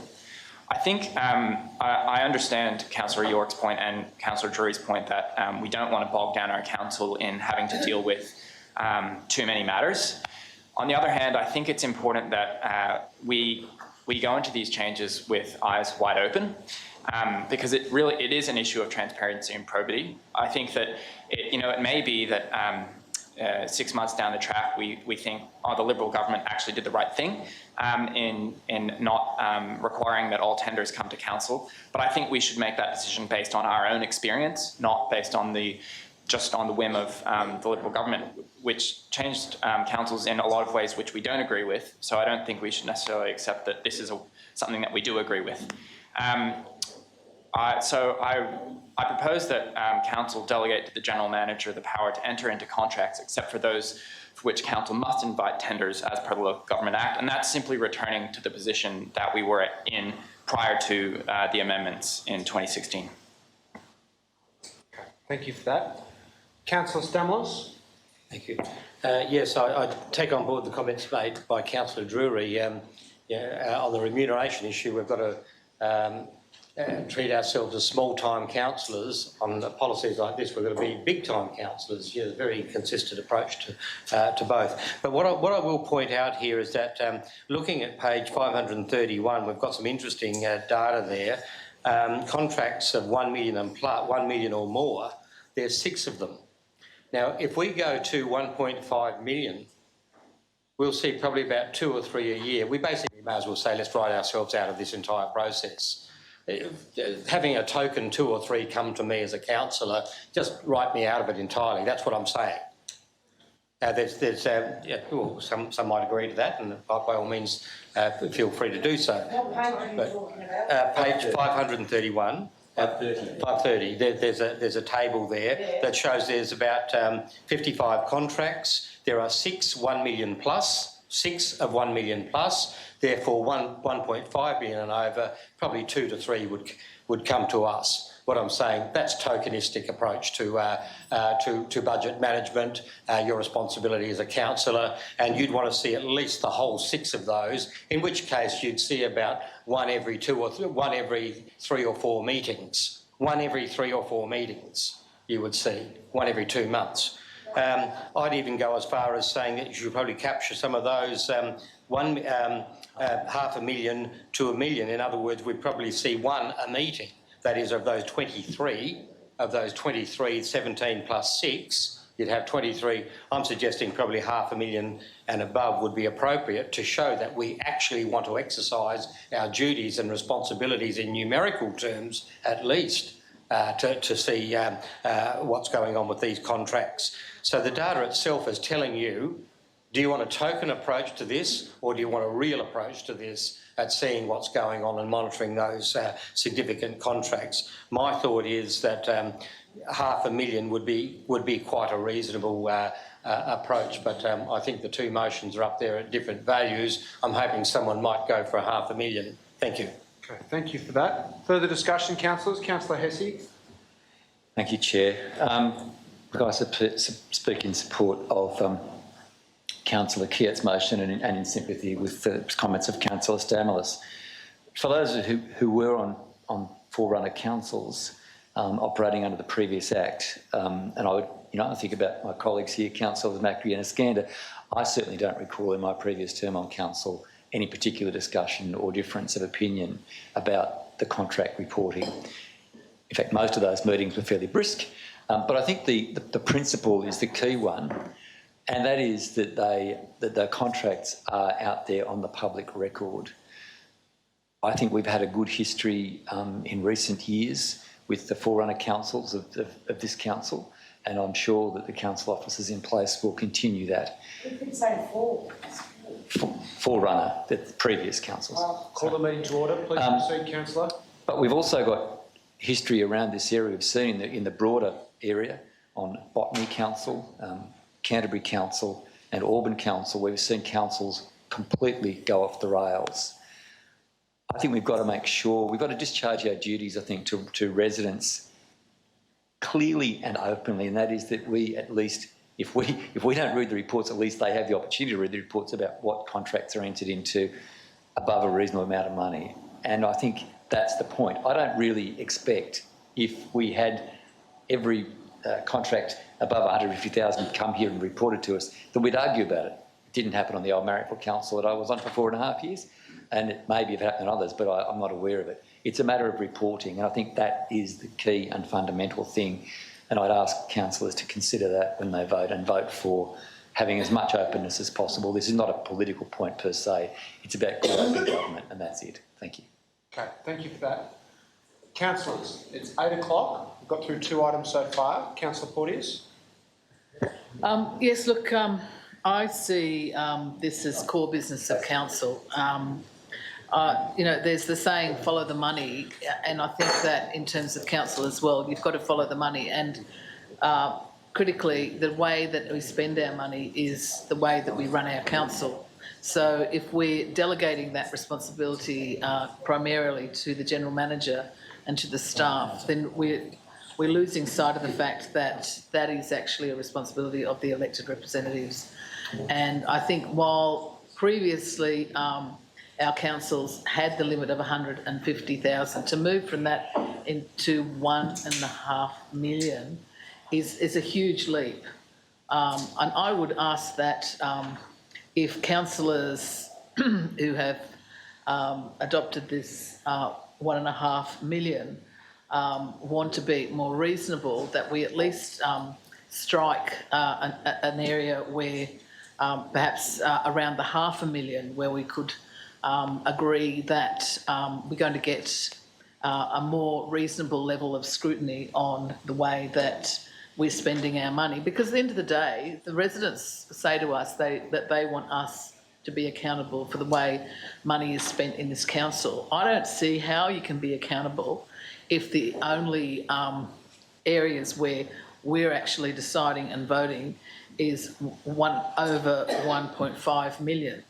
Whereas at least if we put that at 500,000, we'd start to get some degree of accountability, some degree of transparency, and with more of those critical decisions which should be being made by elected representatives and shouldn't be being made by staff, will in fact be made by elected representatives. So I'd like to move an amendment that the information received and note by that the contracts entered into be up to $500,000 as an amendment to point 1. Can I second that? And that's seconded by Councillor Stamalos. Can second that. Councillors, further discussion? Councillor De Cruz, is every... Okay, sorry, yeah, just wondering if every Greens councillor is going to speak on this item, but yes? I guess I have a slightly different angle on it. My concern is the commitment being that council is being contracted into. For many years, I've actually followed the JC Deco contract, and the value of that is, in dollar terms, is not very big, but there's a whole scale of things that are incumbent on that. What I'm trying to understand is, will significant contracts that tie council into a particular direction come to council, or is money the only determinant? I'll put that question to the manager, acting manager of, to the manager of legal services. I'm not sure if I'm the person to answer this, but it all depends on what the resolution of council is. If it's a dollar figure, it's a dollar figure in terms of delegation, and then whether a matter gets reported to council is more about whether the staff consider it appropriate that council laws have input in relation to a particular contract. But this is about delegations, this report, not about general practice. Which is where, I mean, I guess personally I would like to see a period of a contract actually also, if it was for over a year or 2 years or whatever, also be something that's brought to council. Okay, we'll take that as a comment. Councillor Macri? Chair, I don't know whether to be excited or buoyed by this discussion about financial responsibility in this place. It's the first time I've heard about it, such a concern. We're really concerned about how the staff are spending the ratepayers' money. We're not concerned about how we're spending their money. We're only concerned about the staff. And, you know, the line is really blurred here, where I see councillors, we're here for policy and direction. That's what we're here for. We're not here for operational day-to-day running a council. Now, if you want to control things, you control the budget you spend on road repair, on childcare, on parks. That's your job. Your job is not to micromanage how these things are actually rolled out. That is not the way it was done at Marrieville, Colin. No, I'm sorry. We had a situation where councillors put policies in place, they put criteria of procurement in place, what sort of local content they wanted, ethical policy in there, and that went out in the tender criteria, and that was it. And there was a clear case where contracts over a certain amount would come to us, and we would look, and you know what, I'd look at those contracts and the weightings were there, and you're challenged to actually even comment on them because most of them are confidential in confidence. That's the other thing. You're not going to be able to put this out on the front page of the Courier saying council's gone for this over this because they contain sensitive financial information about companies and people that are tendering for the process. This is, we are starting to make... of public money. Of public money, that's correct. You make the policy. You make the policy. And we are starting to make, you know, decisions here that are crossing the line and compromising the operation of this council. And that really concerns me. We're starting to sort of transcend from... We don't want to sit down here anymore. We want to sit up there on the bench. Is that what we want? Then we need to go up there. But to actually go down this path of trying to put these low limits on, the place will go into paralysis. Every contract will come up here. We've been through about 4 items in about 2.5 hours. We're starting to make Yes Minister look like a documentary up here. That's the tragedy, and it's out there on live streaming. So you're going out there and you're looking at what you look like. That's not transparency. And I want to see how many of you councillors are going to support the rescission motion responsible for council's money about the netball courts we currently have in the LGA, which we want to spend $800,000 on. I want to see your financial. That's where your job is. And who's going to smack you on the backside? Call the meeting to order. Point of order, I'm a little bit concerned about Councillor Macri's comment about smacking us on the backside. Perhaps he'd like to withdraw that. It just seems a little bit of a Sorry, an odd I meant comment. who is going to chastise us? Thank you. Thank you for that withdrawal. Councillor Steer, to round it out and make sure that every Greens councillor has spoken to this matter. Absolutely. Always glad to hear from you, though. Thank you. I would like to remind all the councillors of Canterbury Bankstown, which is listed here in the briefing. You will see there that it had no expenditure limits and acceptance of tenders up to $1 million. What happened at Canterbury Bankstown was that two councillors, Canterbury, two councillors then put pressure on the general manager to agree to anything that they wanted. That is why we need to be accountable, and that is why the delegation power needs to be lower. I am not saying that this would happen in this council, because I do believe that every councillor here genuinely has the interests of Inner West Council at heart, and so does the general manager.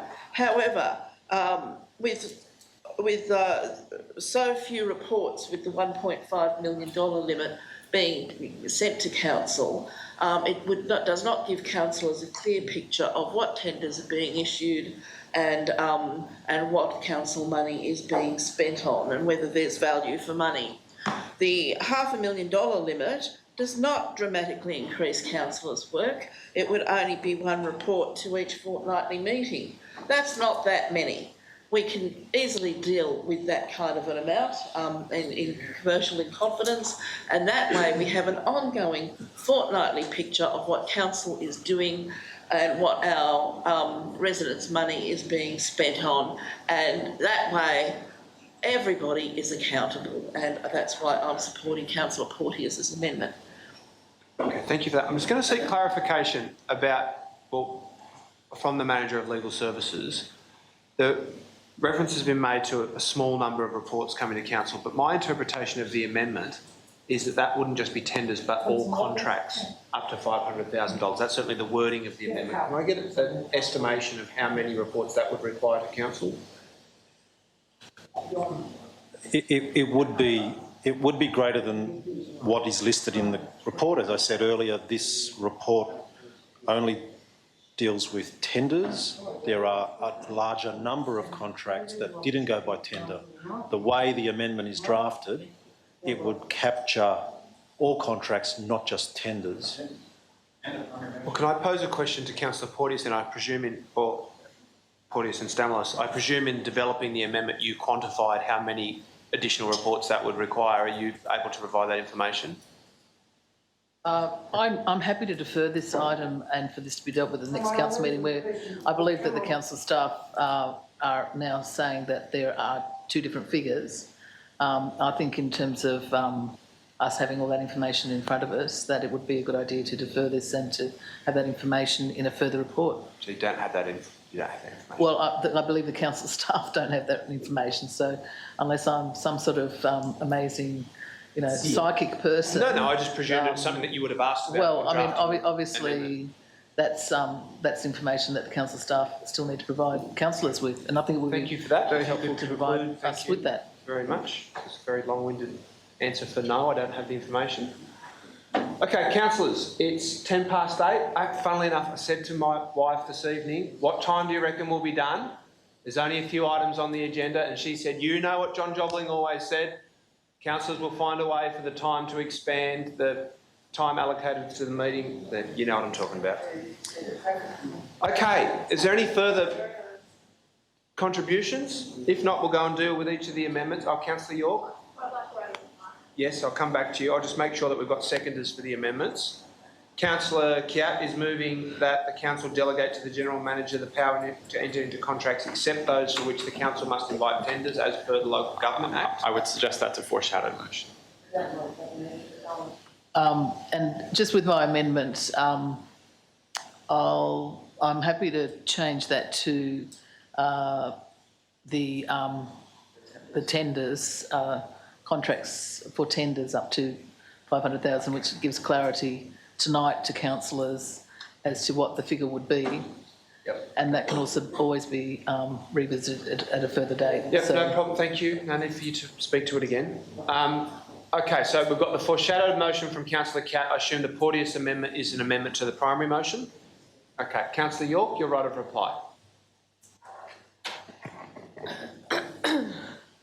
So I'm a bit at odds with the debate in the sense that almost every speaker on the other side of the room has made the claim or implied that somehow we'd be trying to make these arrangements in secret behind closed doors with no transparency, which is absolutely not the case. They're already publicly reported on our council website. You're free to look through them, query any of them at any point in time.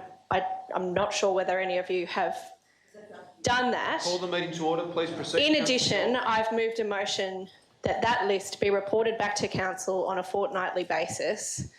I find the accusation, or the implicit accusation, some of you explicit, that this is about trying to reduce probity and transparency, misleading, perhaps deliberately. So thanks for setting up a straw woman that we can knock down in a spurious argument where actually we're all furiously agreeing with each other. It's not about secrecy.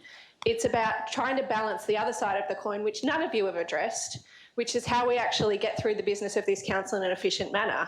And unfortunately, Councillor Hesse, there's absolutely no precedent for this group of people managing business in the way that you described. There's no evidence that I've seen in the 9 months we've been on council that this group of people is capable of doing that.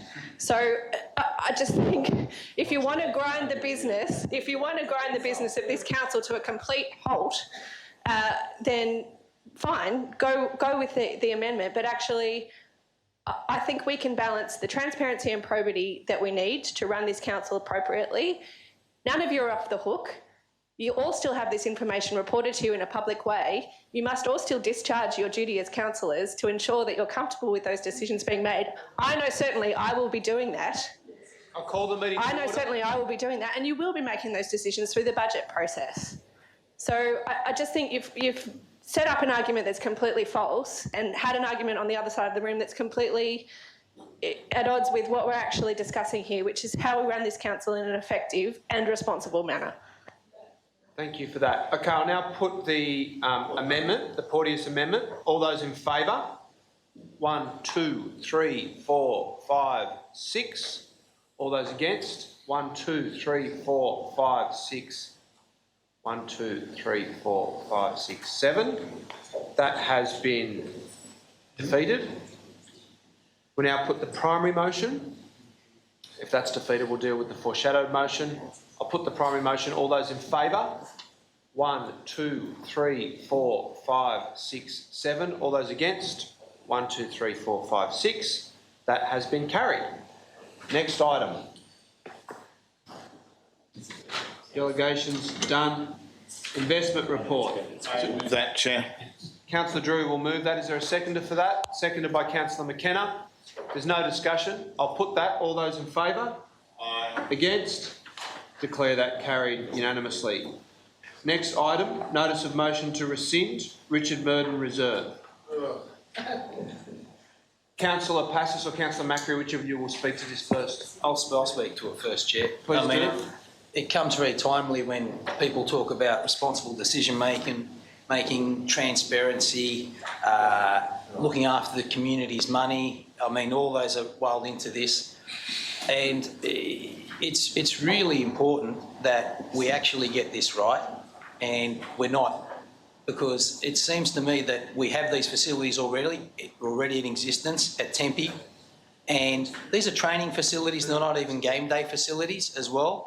Councillor Stamoulis, Councillor Lockie and Councillor Passis came out and saw the courts. They inspected them. There's a number of outdoor courts and a number of indoor courts. We didn't go and see the indoor courts available. But for some to get $800,000 of council's money and just throw it out without correct process. Process is what everyone's screaming about in here, and I see no one's interested in process when it doesn't suit them.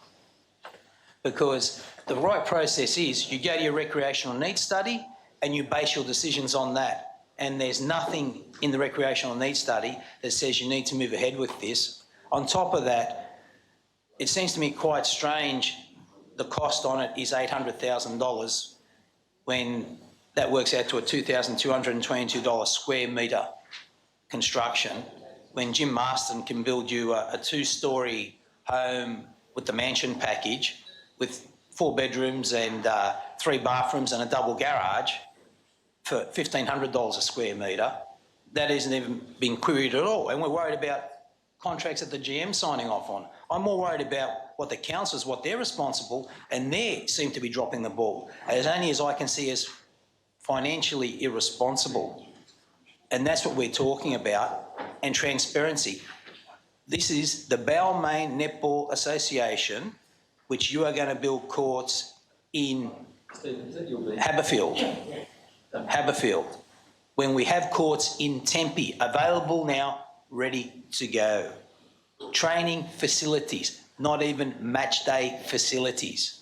That's what clearly you have to understand when Leichhardt Council has gone through a detailed process and said they had to put them in Darley Road, but the residents must have been the same people that turned up that didn't want exercise equipment in the parks, came and said, no, we don't want them. We don't want them in our parks. But the people of Haberfield have come here and rejected them, and then we just scoff the people of Haberfield. Why are the people of Balmain so important that they can't even handle their own issues without dispensing them on the other areas? I mean, it's a bit sad. It is really sad. That's all I'll say for now. Thank you. Councillor Passos? Yes, Mayor, thank you. As Councillor Macri said, Councillor Stamos and myself, and he went on that bus trip. Someone else was there, I just can't recall. Where these netball courts are is absolutely fantastic. And they also have indoor facilities. And we were told, I think by the officer, Kathy, that West Connex are using the indoor facilities at the moment, and when they're finished, which won't be too long, the floor will be a new floor will be put in. And I think if we're smart, we could ask West Connex for a few more extras down that area. The space is unreal. The parking's unreal. It will not infringe on any residents. It's wide open space. If you're sporty and you play netball, I don't think it's too much of a hassle to get over to Tempe to play netball there. I have the minutes here from the former council meeting where, Mr Mayor, you used your casting vote to put them in Leichhardt, the netball courts, and because the people didn't want it, it was thrown out. And Mr Pearson, in his wisdom, which I doubt he has much, decided to put it in Hawthorn Parade. Now, the people in Hawthorn Parade, they don't want it. Why aren't they listened to? They've got the light rail there. They've got other courts there. They've got children's playground there. Why should more and more be loaded on the people in Hawthorn Parade when there is a facility just waiting to be used at much less cost? And I believe if we do go to the government, the parts that we want reinstated down there and built up, it could be a state-of-the-art facility. It's already there. Why are we doing this to the residents in Haberfield? When, Mr Mayor, you listen to the residents at Leichhardt. Yeah, exactly, but then it changed and you wanted overhearing. Yes, no, the Office of Local Government, two different things. Two different things. A lot of ministers are not on top of their portfolio, as you well know. As you well know. As you well know. They're not on top of their portfolios. Yeah, you Greens will never, ever be able to prove if you're ever. I'll ask you to be relevant to your topic. Yeah, well, he should be relevant when he wants to have a go at me. You'll never be in the position to know if your ministers will be on top. I'll ask you to be relevant to the matter. Mr Mayor, what I'm saying is, I've got a feeling looking around the room, all you're doing, all the councillors are saying is, keep yakking, we know what we're doing.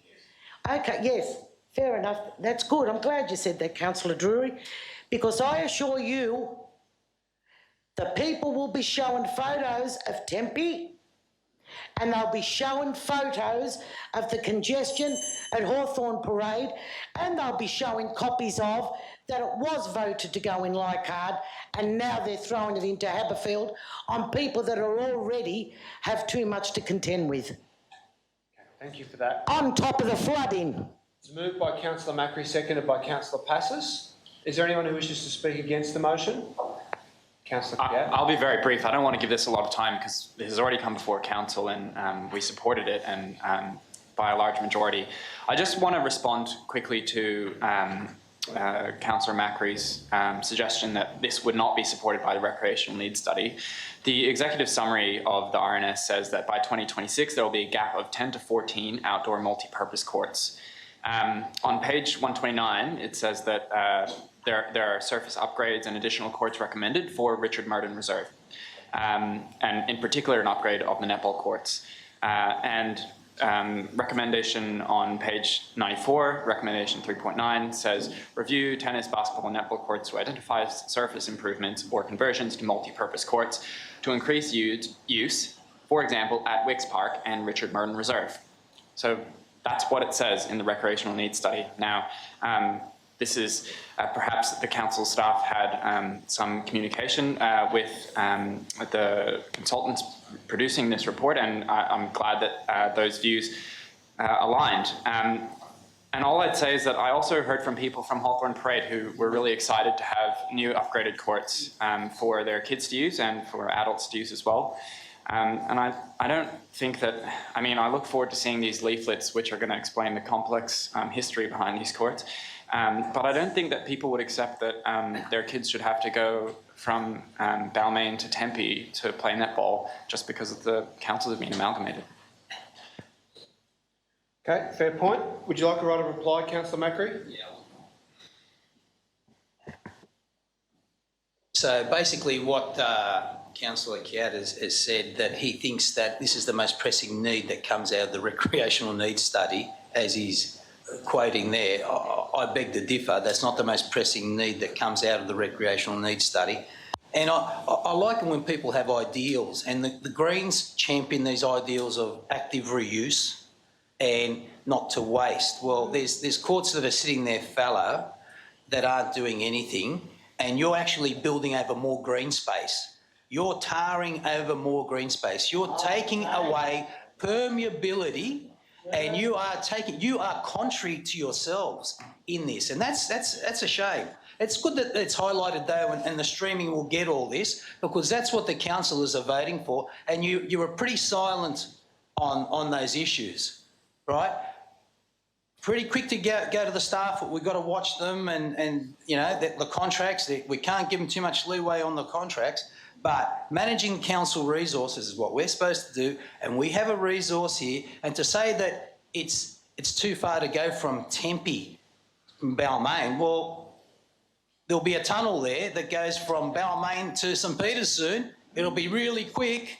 It'll be straight out, and you'll be straight there. I doubt whether Councillor Kiat probably hasn't even been to Tempe Reserve. Riding their bicycle too, will I think? Yeah. Well, if they want to ride there'll be plenty of room on the surface roads to ride their bicycles then, because there'll be less traffic on the local surrounding streets. I'm happy to debate that with you anytime you like. But the issue is that we have this resource currently available. It's not for game day, it's for training. And they actually go out to Concord at the moment, I believe, to actually train. So I think Tempe will be a wayside closer than Concord fighting through the traffic. Thank you. Okay, thank you for that. I'll now put the rescission motion. All those in favour? All those against? That has been defeated. Next item. Waste of time. Heritage pubs. Councillors, I think this is self-explanatory.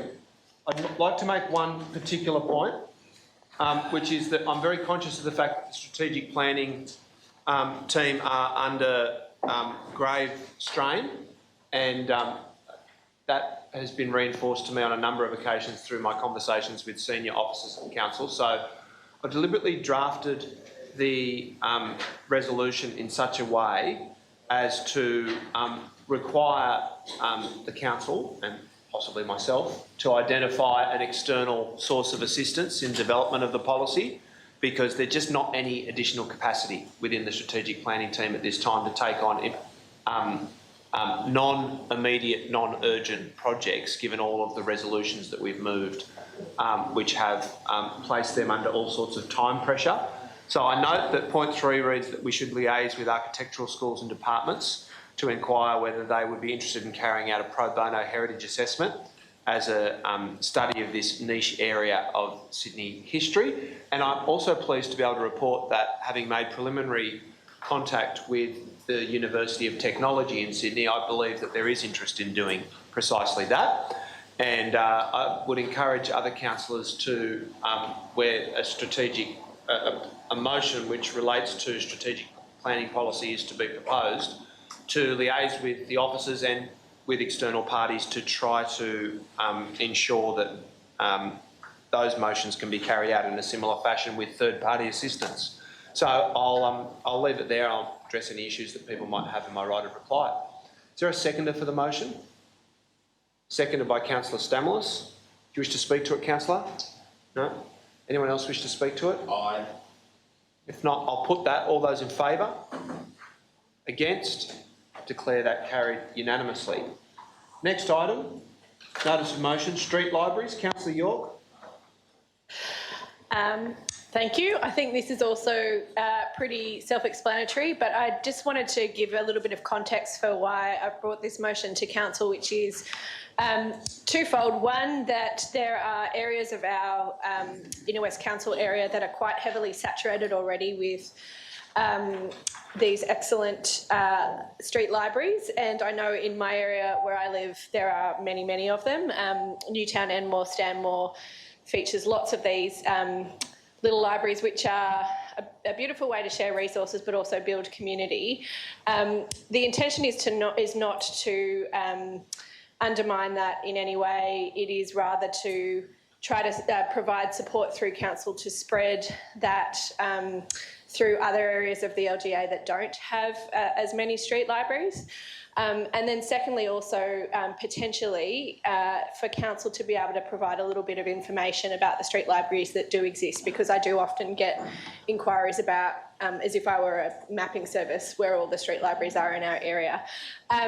Street Libraries Australia does on their website have a list of different things that local councils can do that are pretty low cost, low touch to support street libraries in Australia, and they include things like having a list on the website or running a competition for schools or kids to decorate the libraries, providing information about how street libraries can be accessed. There's a whole bunch of things that we can do that don't involve us taking over street libraries or undermining them in any way, but rather providing some support that I think is pretty easy for us to do, but that would be appreciated in the community. So that's the intent of the motion. Okay, thank you for that. So a seconder for the motion? Yes. Seconded by Councillor Steer. Do you wish to speak to it, Councillor? Yes, I just want to endorse the comments of Councillor York. I think street libraries are a fine idea, and I'm looking at putting one in my front yard, and I think we should have them everywhere. Okay, thank you for that. There's no further discussion. Councillor York, a right of... Oh, Councillor Passos, sorry. I don't believe what I'm hearing here tonight. First of all, my books go to the op shops, the community shops, so they can be resold to charity. And I wish the residents would ring me up, ringing up asking where's the place they can get on. You need to put your microphone what street or what fence they can get a book off. I'll call the meeting to order. Councillor Passos, if you could put your microphone on, please. It's not a new idea, as usual. All this feel-good stuff comes from overseas. Somebody read it on the internet. If you have to put books on your fence for neighbours to talk to each other, there's a problem. And to feel community, to have a book on your fence to engender community spirit. I believe you're taking away from our library and you're taking away from our charitable shops, leaving the books on the fence. And all you need is a few, there's certain areas. We've got a report about what's going on to the parks in Newtown, so I wonder how long the street library boxes would last in the park with the undesirables that go in there. So I'm not voting for this motion for the plain simple reason. It's just over the top. It's just over the top. It's not council's role to tell people to lend each other books or where people can go and get a book from to read. Okay, thank you for that. No further discussion. Councillor York, you wish to make use of your right of reply? Not. I leave anything I can add. Thank you. I'll put that. All those in favour? Against? I would have documented on against. Councillor passes against the motion. It has been carried. Next item. And Cashman Reserve. Councillor Porteous? No, we haven't. I'm glad this has finally come to council. Does feel like quite a while ago now.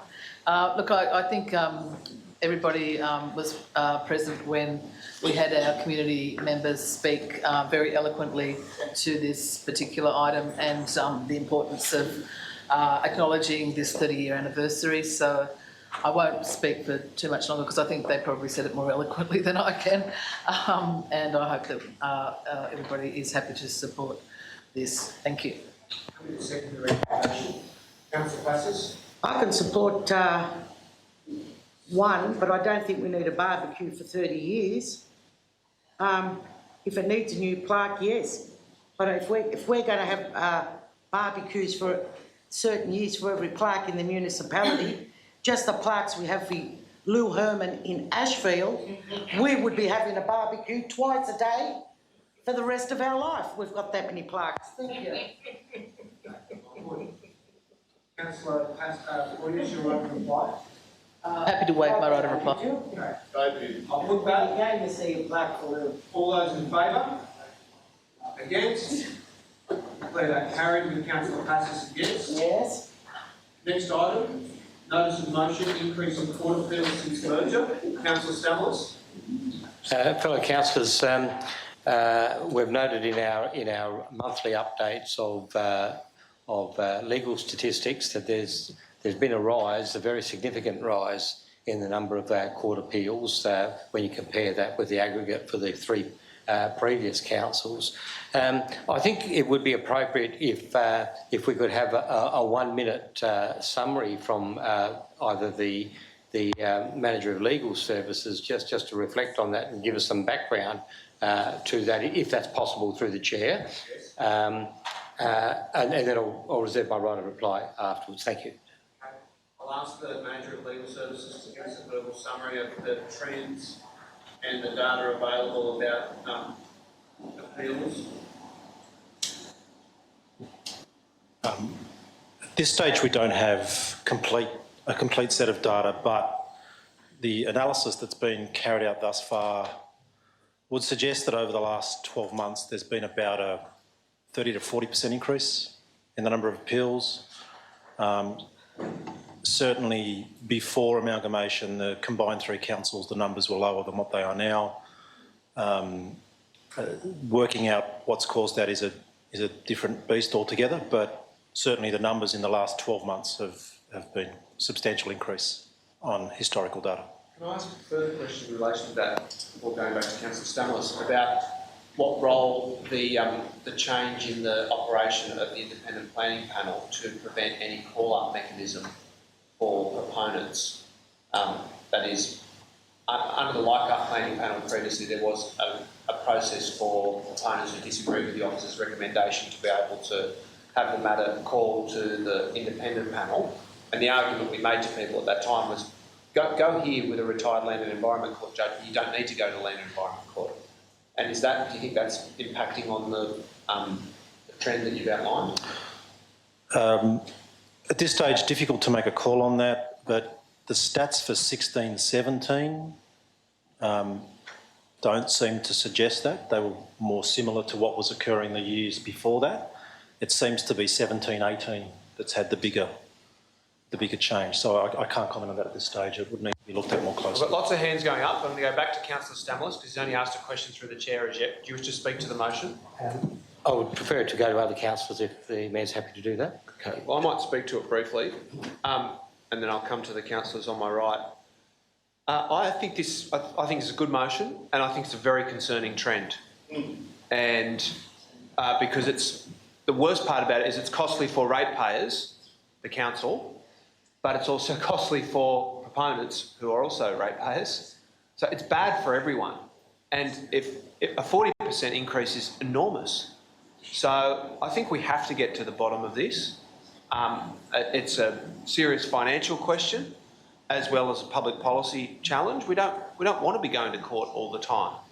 I do believe that the way that the independent planning panels operate now, with no involvement from councillors at all, no process for calling things up, results in unfettered authority, power for the assessing officers at the council. And I don't know whether that's the cause, but it seems that the Manager of Legal Services is also unable to ascertain exactly what's causing this at the moment. But we have to get to the bottom of it. It's a very serious problem. We don't want to be in the Land and Environment Court any more than we need to be. And I know that under the first, Councillor Stamlis might disagree with this, but the data showed, and the Deputy General Manager will be able to outline this. The data showed that under the first year of operation of the Leichhardt Planning Panel, our court costs were significantly reduced. We were going to court less. And that was because proponents had faith that they were getting an independent adjudication at the panel. There was a process for councillors to be able to call matters up there. But it seems to me that that has gone awry, certainly contrary to the data that we're getting now under the amended system. And I'll be looking very closely at the report that comes back on this. I might also add that I've now requested informally of the council officers for the entirety of this term, since last September, that it would be a good practice for the independent planning panel to provide a 6-monthly report back to this body. That was meant to be the purpose. Yes. That they would take care of the minutiae of individual applications, but identify policy trends and incongruities that were coming about, were becoming apparent, and then suggest that the council look at those matters so that we'd be able to concentrate on strategic matters rather than individual applications. We're yet to receive any report at all.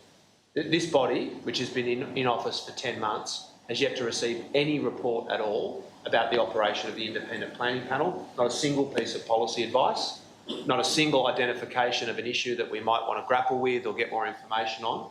I think that's regrettable, and I'd like to suggest an amendment to the motion to require that to occur. I think I had Councillor McKenna, then Councillor Passis, then Councillor Drury. Well, my concern was along the lines that the Mayor has already alluded to. But for those of you who were around during the period of administration, you might recall that the administrator elected to put the planning panel into the independent planning panel into place across the whole council area in December of 2016, and I remember very clearly that there was to be a report to council 1 year later, which would have been in 2017, and I've actually asked the question a few times just amongst some of the councillors that we still haven't received a report. So now we have this second issue, which is what's happening in the current financial year, which is very concerning if we've got a 40% increase in this very short period. So I'd like to know what was happening when the IHAP was constructed independently. It was not a requirement of government, as opposed to now what's happening since it is a requirement of government since March this year. Through the chair, councillors, Councillor McKenna is correct insofar as earlier this year the independent planning panels became mandated by the state government. At that particular point, effectively, the earlier resolution of the administrator seeking a review or a 12-month review of the earlier voluntary IHAP that was put in place at the time became redundant, and on that basis a report hasn't been brought back to council. I note the Mayor's comments seeking a regular feedback mechanism from the IHAP, and we can certainly provide that. Councillor Passis. Yes, I don't know if I missed something here. These court costs, are they all to do with development? issues, or are there other issues? That question to the manager of legal services. The vast bulk of the increase is development appeals. Yeah, but we've got a lot of others. Who decides to appeal something in case we've lost in court? Whether we take someone to court or they take us, who decides? Who makes the decision? Because I recall of the previous council, it would come back to council and it would be up to the councillors and a legal report whether we were going to appeal an issue or not. So who makes the decision to appeal? That question to the manager of legal services. This report is not dealing with those circumstances. It is dealing with appeals brought by applicants on development applications. Yeah, I understand that, but it's sort of all in together. No. All right, say where a resident brings action against the council, are you saying? No, this relates to appeals from decisions on development applications. Yeah, somebody appeals it. Correct. That's right. And what happens if we lose that? We pay that, do we? No, the appeal is over. Isn't the new law is now that the costs are, they never used to be? No, well, I want to know what these are, because I know there's an appeal about a pony in Summer Hill. I want to know how many are to do with other things and how many are to do with developments and things like that. If we could have a break-up of that. I think that would have to be addressed in the report, to be honest. That we take action against somebody and people are appealing that. Okay, I'll call the meeting to order. What's there to call to order? Well, the 8 questions that were asked then without waiting for an answer. Is it 8? Something like that. I'll put the question to the questions to the manager of legal services. The increase relates to development appeals. Yeah, only that. That is the vast majority of the increase. Thank you. Councillor Drury. Can I just have one more? Well, do we have any other report that's come to this council on how much this is costing council on court costs? How much it's cost this council on court costs since the new council? Well, that's what the resolution is requesting. Exactly, because I have not seen anything come to us. Okay, thank you. I'll take that as an additional point. Councillor Drury.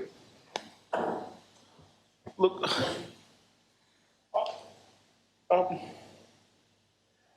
I also would be really interested to receive this report because the state government, when they mandated this, and I was a bit agnostic about these things, but one of the sort of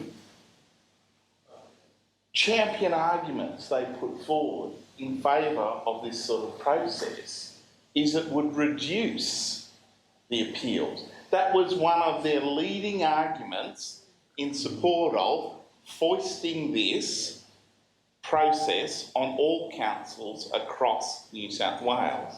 I'd also be interested as to what these figures are with other councils and as to whether we are, out of step with what's happening with other councils around the state. And I would suggest once we have this information, then maybe we should be get the Mayor to make some representations to the New South Wales Local Government Association, because if these figures are being replicated across the state, then perhaps what we should be doing is going back to the government and saying, you got it wrong. Okay, thank you for that. Councillors, further discussion? So the motion is moved by Councillor Stamler, seconded by myself. I've moved an amendment that the council review the IHAP every 6 months. It's actually that the IHAP be the Inner West Planning Panel be required to report to council on a 6-monthly basis, identifying policy issues for consideration. Sorry, I'll come back to my mistake. I should have provided that to you in writing. Councillor Stammer, your right of reply. Thank you. Mr Mayor and fellow councillors, I think we've identified a number of problems here, and one of them is analysing the stats themselves and finding out that we've got an increase that seems to be difficult to explain at the moment. So I think that's very, very important that we get to the bottom of this, because it's leading to, as our Mayor has said, it's leading to major problems out there. Anyone from the applicants to the architects and our council staff resources. And I don't think it's a good look when we need to take these things to court. Additionally, we're not getting the reporting back, and I'm glad that the Mayor has addressed that. We're not getting the reporting back as councillors that we need. And given that applications for DAs and all sorts of things through the our planning area are probably the single biggest and most expensive part of what council does with our residents and neighbourhood, that we're left out of that process, to me, is inexplicable. Absolutely inexplicable that we be left out of that process. And the fact that we cannot call DAs, when in fact, councillors, this year, when you analyse the time taken by the panel in each of its meeting, and I know that all of you have done that, you'd be shocked that they can't take on an additional load. Given the average time of their meetings at the moment, you'd be shocked that they cannot take on an additional load that is calling some applications to the panel as the first point of review, like we used to do in the old process. Now, one of the meetings with 4 items went for 17 minutes. Their average time is about 1 hour 23 minutes this year. So far. Now, when you go back to the days of the wonderful Leichhardt Council, we used to have meetings going anywhere from 5.5 to 6 hours, and Councillor Portis and Councillor Byrne and I enjoyed those meetings very much. Sorry, point of order.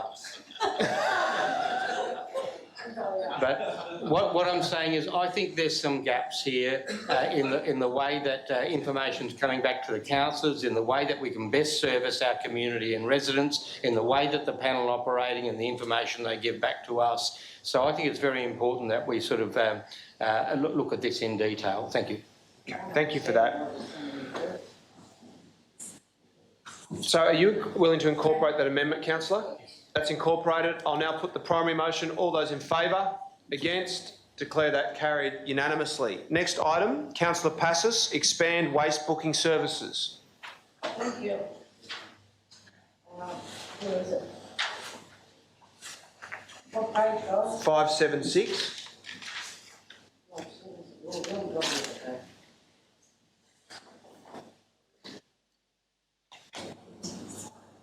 Now, first of all, first question I'd like to ask, who wrote this report? I'll put that question to the General Manager.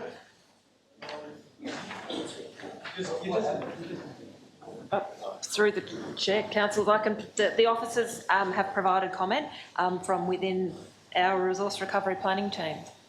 So there's no name to it, okay? Yeah. Because I think... Well, it's an officer's comment, that's not the normal practice for it to be a name. Well, comment, okay, whatever. For the first time, I have to say this is the most insulting comment report I have read since this new council. It's absolutely insulting. And the cost that we're given to pick up these articles is something like the cost of the netball courts that Councillor Macri said previously. If council was of the mind and there wouldn't be a conflict, for 50,000 I'd pick up the chemicals and the bottles and the old paint and provide my own vehicle. Now, we're told here, first of all, there would have to be criteria. Elderly, people who don't drive, mums with children that do not drive, single mums that do not have cars and do not have access to the depot. And I'm pretty sure the elderly people are not repainting and renovating their homes every 3 months. So I would think it might be a one-off at the homes you go to. It would be a booking service. Now, to tell me down here in this report that you would have to have estimated cost of 2 staff is $156,000 per annum, and the capital cost of a 3-tonne vehicle with a purpose-built body is $80,000. The recurrent cost would be approximately $185,000 per annum. Can you tell me why, which I didn't have time, in the last 3 days, I could have taken a photo of at least 10 items like this dumped on the side of the road, and it's been going on for years. What all-purpose vehicle do we have that picks those cans up? Why would we need an all-purpose vehicle for this service? There is no way in the world that these costs can be believed, and that would cost the ratepayers that amount. It's not rocket science. As we went on the bus last week to have a look around the municipality, we went past one of the depots that I might have been about 100 council trucks parked there doing nothing. So I'm being told here now we'd have to buy a new truck. This is a service. We are service providers. And the Greens, I hope they support this, because it'd be very interesting if they don't. Do they want to see the paint and chemicals going down the drains into the waterways? Because that's where it's going. And people, after they tip it down the drain, they put it in a garbage bag and put it in the garbage waste, the food waste, and it's picked up in the trucks. So I don't know why it's so problematic for us to have a ring-up service for people who really need this facility. I won't accept this. This is totally wrong and an insult to the intelligence of the people on this council, or the majority. Thank you. Now, I am seeking council support that all councillors, you vote for it, so you're delivering it for your residents. This is a service for the vulnerable residents, and may I also add, while I'm talking on the issue, the information on the website where people can go and dump off the rubbish, these articles, the access is the wrong way. People don't know how to get in to the Leichhardt depot. And the feedback I've had of people that do take their own paint and chemicals is it's a terrific service, and the staff treat us absolutely in the best manner. They help us unload the chemicals and paint, everything. So when I spoke to the people and they said, but Julie, we've got no way of getting our stuff there, of certain people. I could have brought these people up to council tonight so they could get up and say, yes, we want this service. But I did not think... Point of order, Mayor. I'm enjoying this, but it does seem to have gone longer than 3 minutes. Sorry, my mistake. Your time has expired. Okay, I'm glad you're watching the clock. Now, I really do hope... Councillor, your time has expired. Councillors support this. Okay, thank you. Your time's expired. I'd like to speak briefly.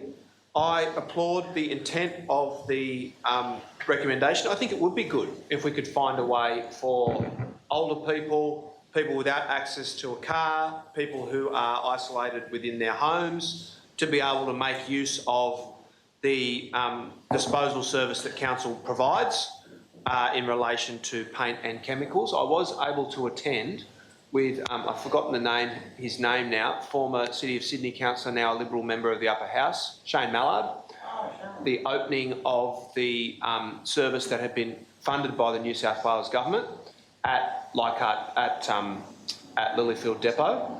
And it's been very clear that the uptake from that subsequently has been positive, been a really good initiative, and I commend the New South Wales government for having invested in it. But self-evidently, the people who are not getting the benefit of it and whose chemicals and paints are being disposed of in a less environmentally friendly way are people who don't have access to cars, because you do have to come and drop it off there. So I think it's difficult, given the officer's comment, to commit to the service right now, but I also think perhaps if a more nuanced report is produced, that we will be able to identify options for it to cost nothing like that. And so I'd like to suggest that council provide an amendment or a foreshadowed motion, I think it's an amendment, that which I hope Councillor Passis could agree to as well, that council provide advice on options for assisting residents without access to vehicles, I'll provide this wording to the minute taker, to be able to make use of council's paint and chemical disposal service. This should include an assessment of the most cost-effective model and any external organisations who can assist, with the coordination of the service. And I'd like to reiterate that in principle, I think this is a very constructive motion that I would like to see. I'll accept it if we can get it done or probably like to see come to. As a matter of urgency. Like to see come to fruition. And I believe we can make that happen. I just think we need a little bit more detail in the assessment from the officers before that can happen. So I'll provide that wording to the minute taker and open the floor to further discussion. Councillor Kiat.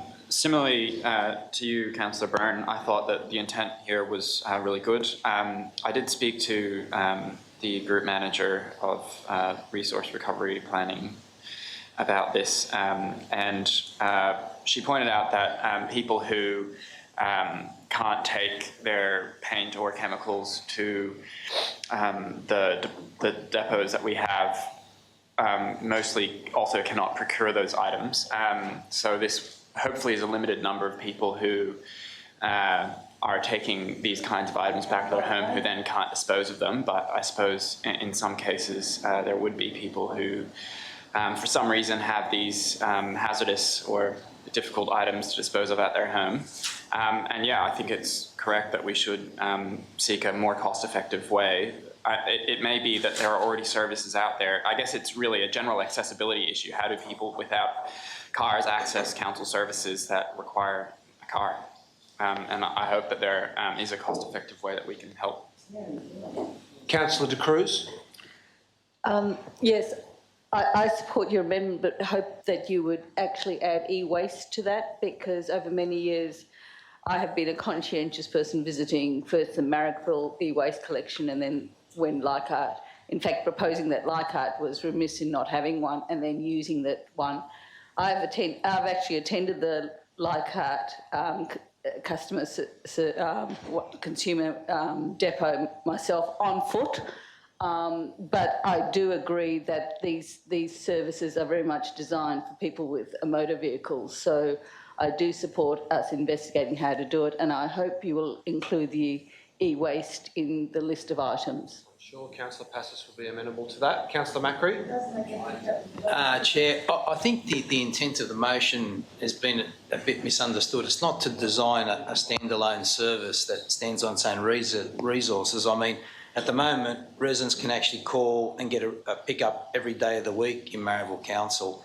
It's just a matter of actually assigning those vehicles that are already there and doing pickups, that they would schedule a pickup as they currently do, but it would be, you can imagine the small quantities. It would be like a ute. We could send Ron around with the Hyundai to pick up some of them, realistically, and I believe there's something called a talent pool. We can send them out for a drive to get them out of the room to go and pick up. I don't think this is about creating another standalone service. It has to be done in conjunction with existing services. So it's adding another string into the bow. I think that was the intent of the motion that Councillor Passos was saying, and I think the report is going for something completely different than what she's asked for, that's all.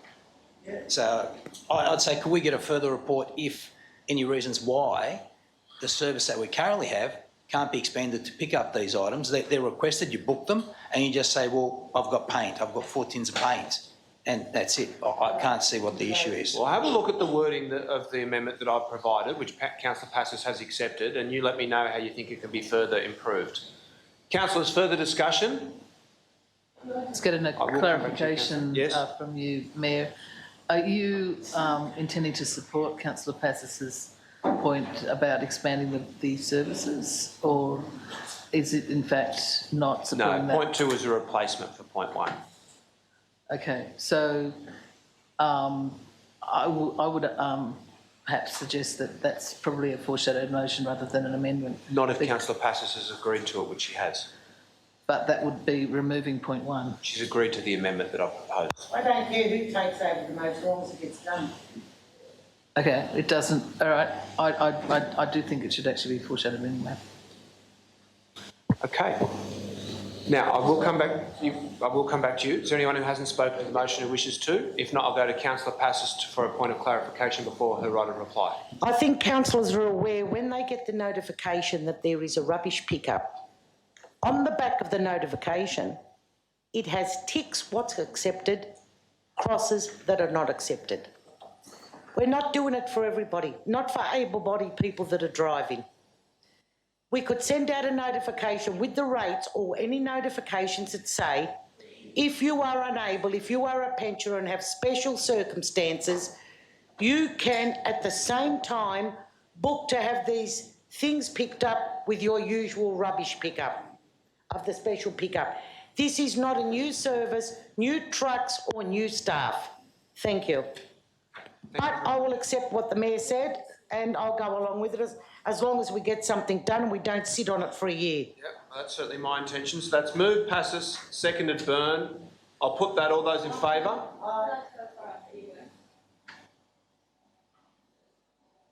Willing to incorporate that? You waste, I think, that pick up the rubbish pick up anyway. They will throw that in. Yes, but how many? Okay, that's been incorporated. I'll now recommit that. All those in favour? Against? Declare that carried unanimously. Next item. Notice of motion, reopening of Balmain West Ferry Wharf. I'll withhold my right to speak to this. I'll second that. Seconded by Councillor Stamoulis. Anyone wish to speak against it? If not, I'll put that. All those in favour? Against? Declare that carried unanimously. Welcome choir. I'll withhold my right to speak. Is there a seconder for that motion? Seconded by Councillor Hesse. Anyone wish to speak against the motion? Aye. If not, I'll put that. All those in favour? Against? Declare that carried unanimously. Notice of motion improving cyclist and pedestrian safety on state roads. Who's the mover of that? Councillor De Cruz? Aye. Councillor De Cruz will withhold her right. No? You wish to speak to it? Withhold her right to speak. Anyone wish to speak against the motion? If not, is there a seconder for it? Seconded by Councillor Hesse. I'll now put that. All those in favour? Against? Declare that carried. That concludes the business of the agenda. I was going to move an urgent motion, which Councillor Passis, I believe, was interested in seconding, but as she's now left, I'll still move the motion because I think we should still address it. I've given the minute taker the wording for that. It's about the presentation that we had at the beginning. I'll ask the minute taker. That wording has been provided on the screen. I'll ask Councillor Porteous to speak to why the matter should be dealt with urgently. So the matter should be dealt with urgently because there's actually a scheduled excursion on, I believe, the 10th of July, which is being sponsored by our council to go to the Real Bodies exhibition. It would seem that it's pretty inappropriate that we're promoting the visit to this exhibition where effectively reading the information, including that's on the website as well, there appears to be no indication that there's any valid documentation for the bodies that are exhibited in this.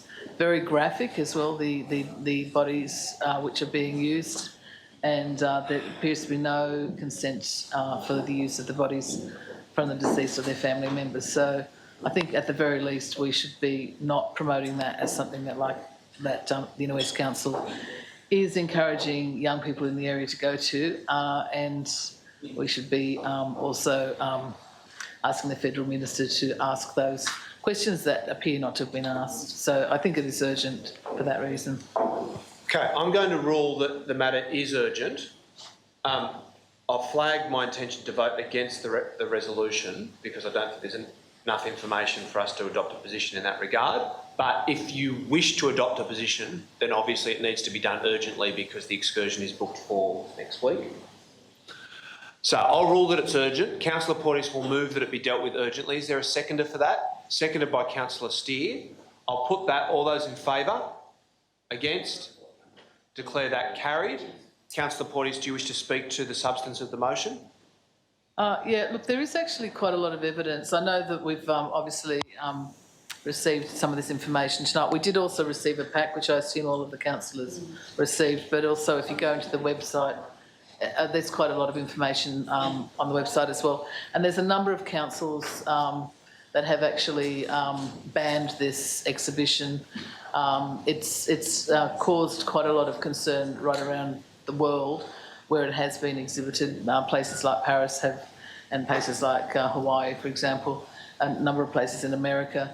I think for us to be saying to our young people that this is a sort of exhibition that we are encouraging you to go to and enabling you to go to seems to be sending the wrong message when it does appear that the bodies that are used are real bodies. They do appear to be bodies that are from people that have been executed at some stage, and there appears to be no consent or documentation for the use of those bodies. I know it's a slightly unusual situation, but I think now that it's been brought to our attention, to ignore it does not seem to be the right way forward. I felt that after we had that presentation this evening that it's right and reasonable that we don't go ahead and encourage, well, actually, you know, pay and enable our young people to be attending this particular exhibition. So I'm hoping that we can find an alternative excursion to substitute it. And I think as a further point, we should be looking at writing to the Federal Minister for the Arts, asking that this documentation be provided, because if they're going to put it on exhibition, bodies that are real bodies, it does seem reasonable that sort of documentation is provided. It just smacks of really a lack of respect for human beings and for human rights to have this sort of exhibition. And I think that it's the sort of thing that we should be clearly saying that we don't support. Thanks. Okay, thank you. Is there a seconder for the motion? Yes. Seconded by Councillor Stead. You wish to speak to it? Yes.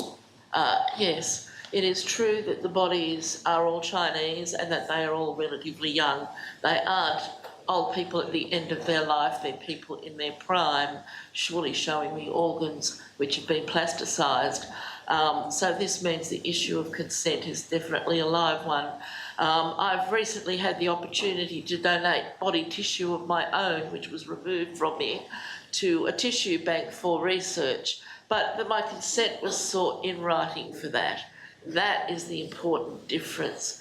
If these people consented and left their bodies in wills, well and good, but I think there is a big cloud knowing how the Chinese government treats its prisoners, treats members of Falun Gong and other dissidents, and it has never been properly explained. And this exhibition has been shown a number of times in Australia now. It has never been properly explained where the bodies come from and whether consent was obtained.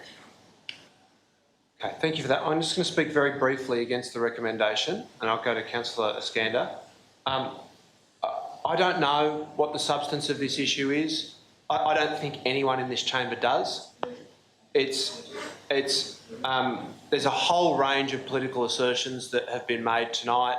We don't know who the people were who attended the council meeting and spoke. We don't know which organisation or organisations, in addition to the campaign that they listed, they represent. I don't think it's a wise idea for us to buy into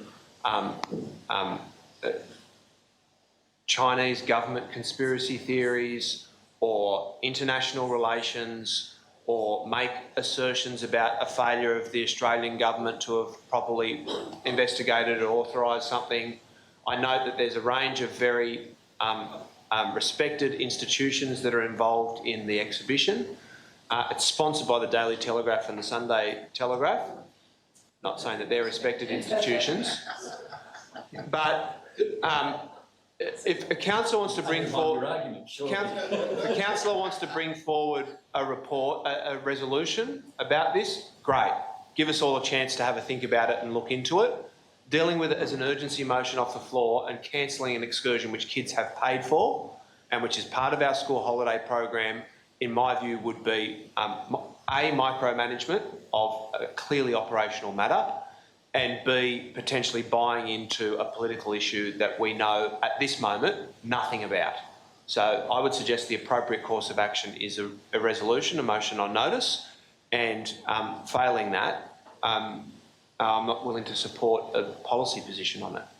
Councillor Iskander.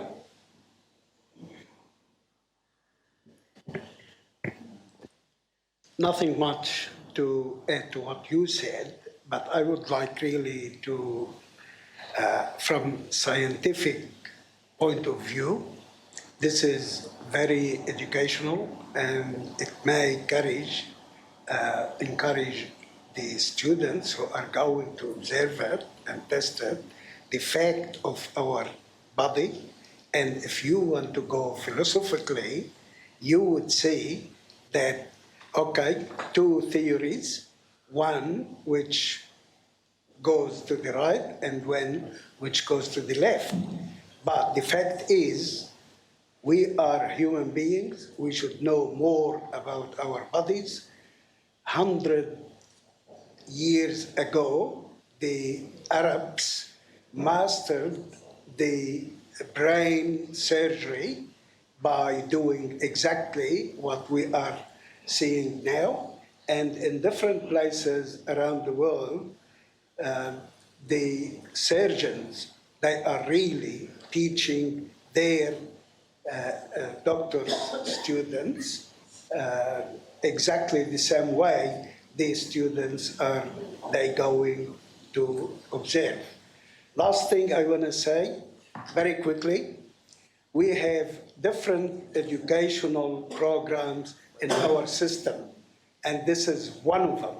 Some of them you don't like, or you support, or you don't support for different reasons, and this is one of them which scientifically very good for our kids, out of politics, out of always talking against China.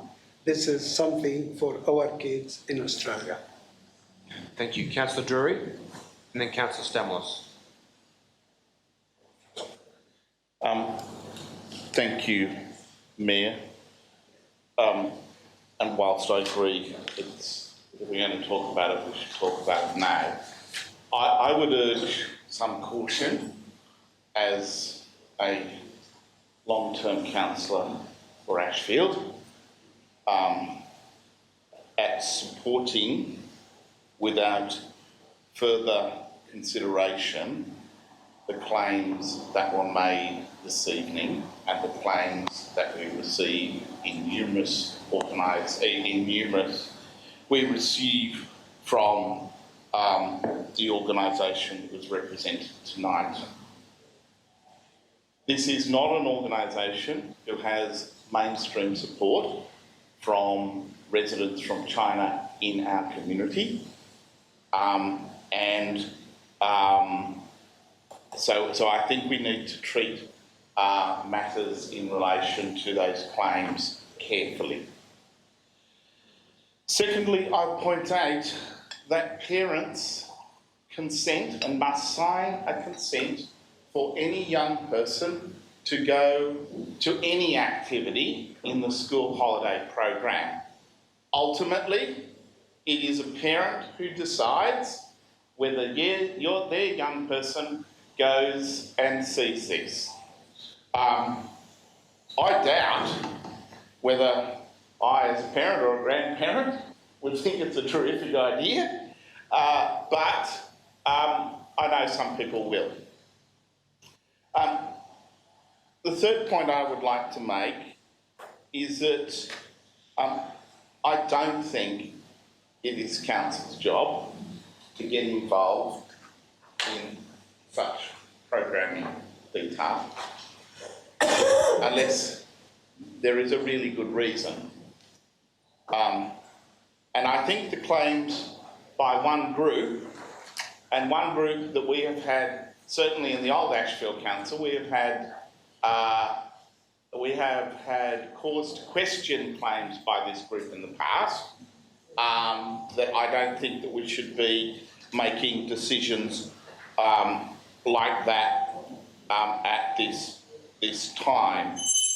Ultimately, parents will decide whether their young people go to this, and that is, I think, the primary and best reason not to support the motion.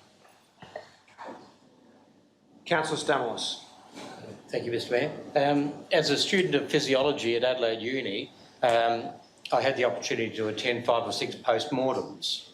All of these were very highly educational, but not really a good day out for the family, I don't think.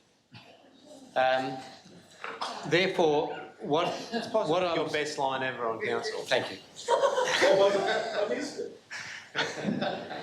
What I'm suggesting here is that I think there might be a policy issue for council. I'm not sort of subscribing to what has happened, by an external country or whatever, but I'm buying into the issue of what council might think would be appropriate to be on council's agenda for council events. Now, if this is exhibited at the museum in New South Wales and parents decide to take their children, or parents decide to go themselves, that is their option entirely. Their option entirely as parents and children as well. To be placed on a council agenda as a entertainment or education or whatever, I would suggest there may be other avenues. We should probably leave it to the parents to make that decision, and that councils could stick to our normal agenda. I mean, in fact, council probably has about 10 or 12 activities out of about 1,012 activities we could be choosing from. So there's no shortage of things that we could try and find and offer. But those things, I think, could stay at public exhibitions and don't need to be sorted part of, or maybe we need to discuss it further, I should say, in terms of council policy, but I'd be inclined to suggest that it shouldn't be on our agenda at the moment and that we leave it to more formalised forums. Thank you. Okay. We've got a chance to finish before 9:30. Does anyone else need to speak? If not, I'll go back to Councillor Porteous for her right of reply. Look, I guess the question as well that I'd like to first just ask is to the council officers, what due diligence did council undertake before deciding that this was a suitable event for part of our school holiday program? Put that question to the Deputy General Manager. Yes, through the chair. The council officers worked through only send on our vacation programs to legitimate, well-run programs. This is a program that's run by the Australasian Institute of Anatomical Science through the federal government and also the Sydney Veterinarian School. There is no reason at all to question the credibility of the exhibition. And whilst there's been concerns raised about the provenance of the bodies, these issues have been raised with the originator, which is from the Dalian Medical School in China, and they have extremely unambiguously denied that these bodies have come from anywhere but the Dalian City Morgue, and with the consent of the relevant people. So the Australian government, through the Australasian Institute of Anatomical Science, have marketed this as an appropriate exhibition for the ages of 12 to 18. Okay, thanks for that. Look, I think there's definitely a lot of controversy about this. I've got an article in front of me here, which is talking as well about a group of lawyers and academics. It's published in the Sydney Morning Herald, calling on the federal government to shut down the exhibition for featuring preserved human bodies. And there's obviously concern as well about the fact that there seems to be no providence for the corpses that are being exhibited in this exhibition. And on that basis alone, I think there is concern. I do think that there are questions that don't have answers. There's questions about the rights of those people whose bodies have been used, the rights of the families.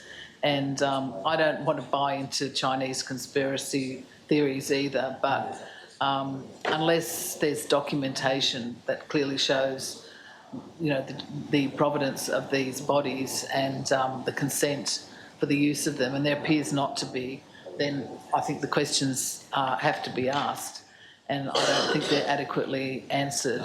Unfortunately, it's not the first time where you see theoretically reputable organisations promoting something which at the end of the day hasn't done the checks and the balances that it should do. So on balance of evidence, I think it's an unsuitable excursion for our council, which promotes human rights so highly, to be encouraging our young people to go along to.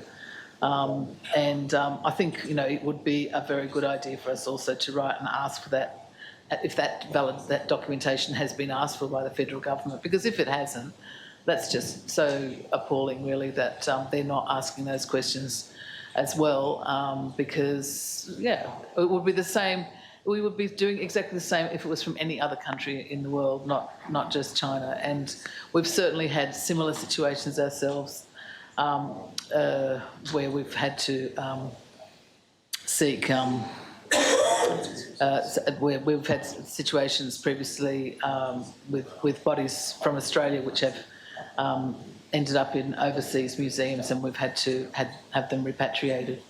So I think that's reason enough for us to be supporting this motion this evening. Okay, thank you for that. I now put the resolution. All those in favour? 1, 2, 3, 4, 5. All those against? 1, 2, 3, 4, 5, 6. That has been defeated. Declare the meeting closed.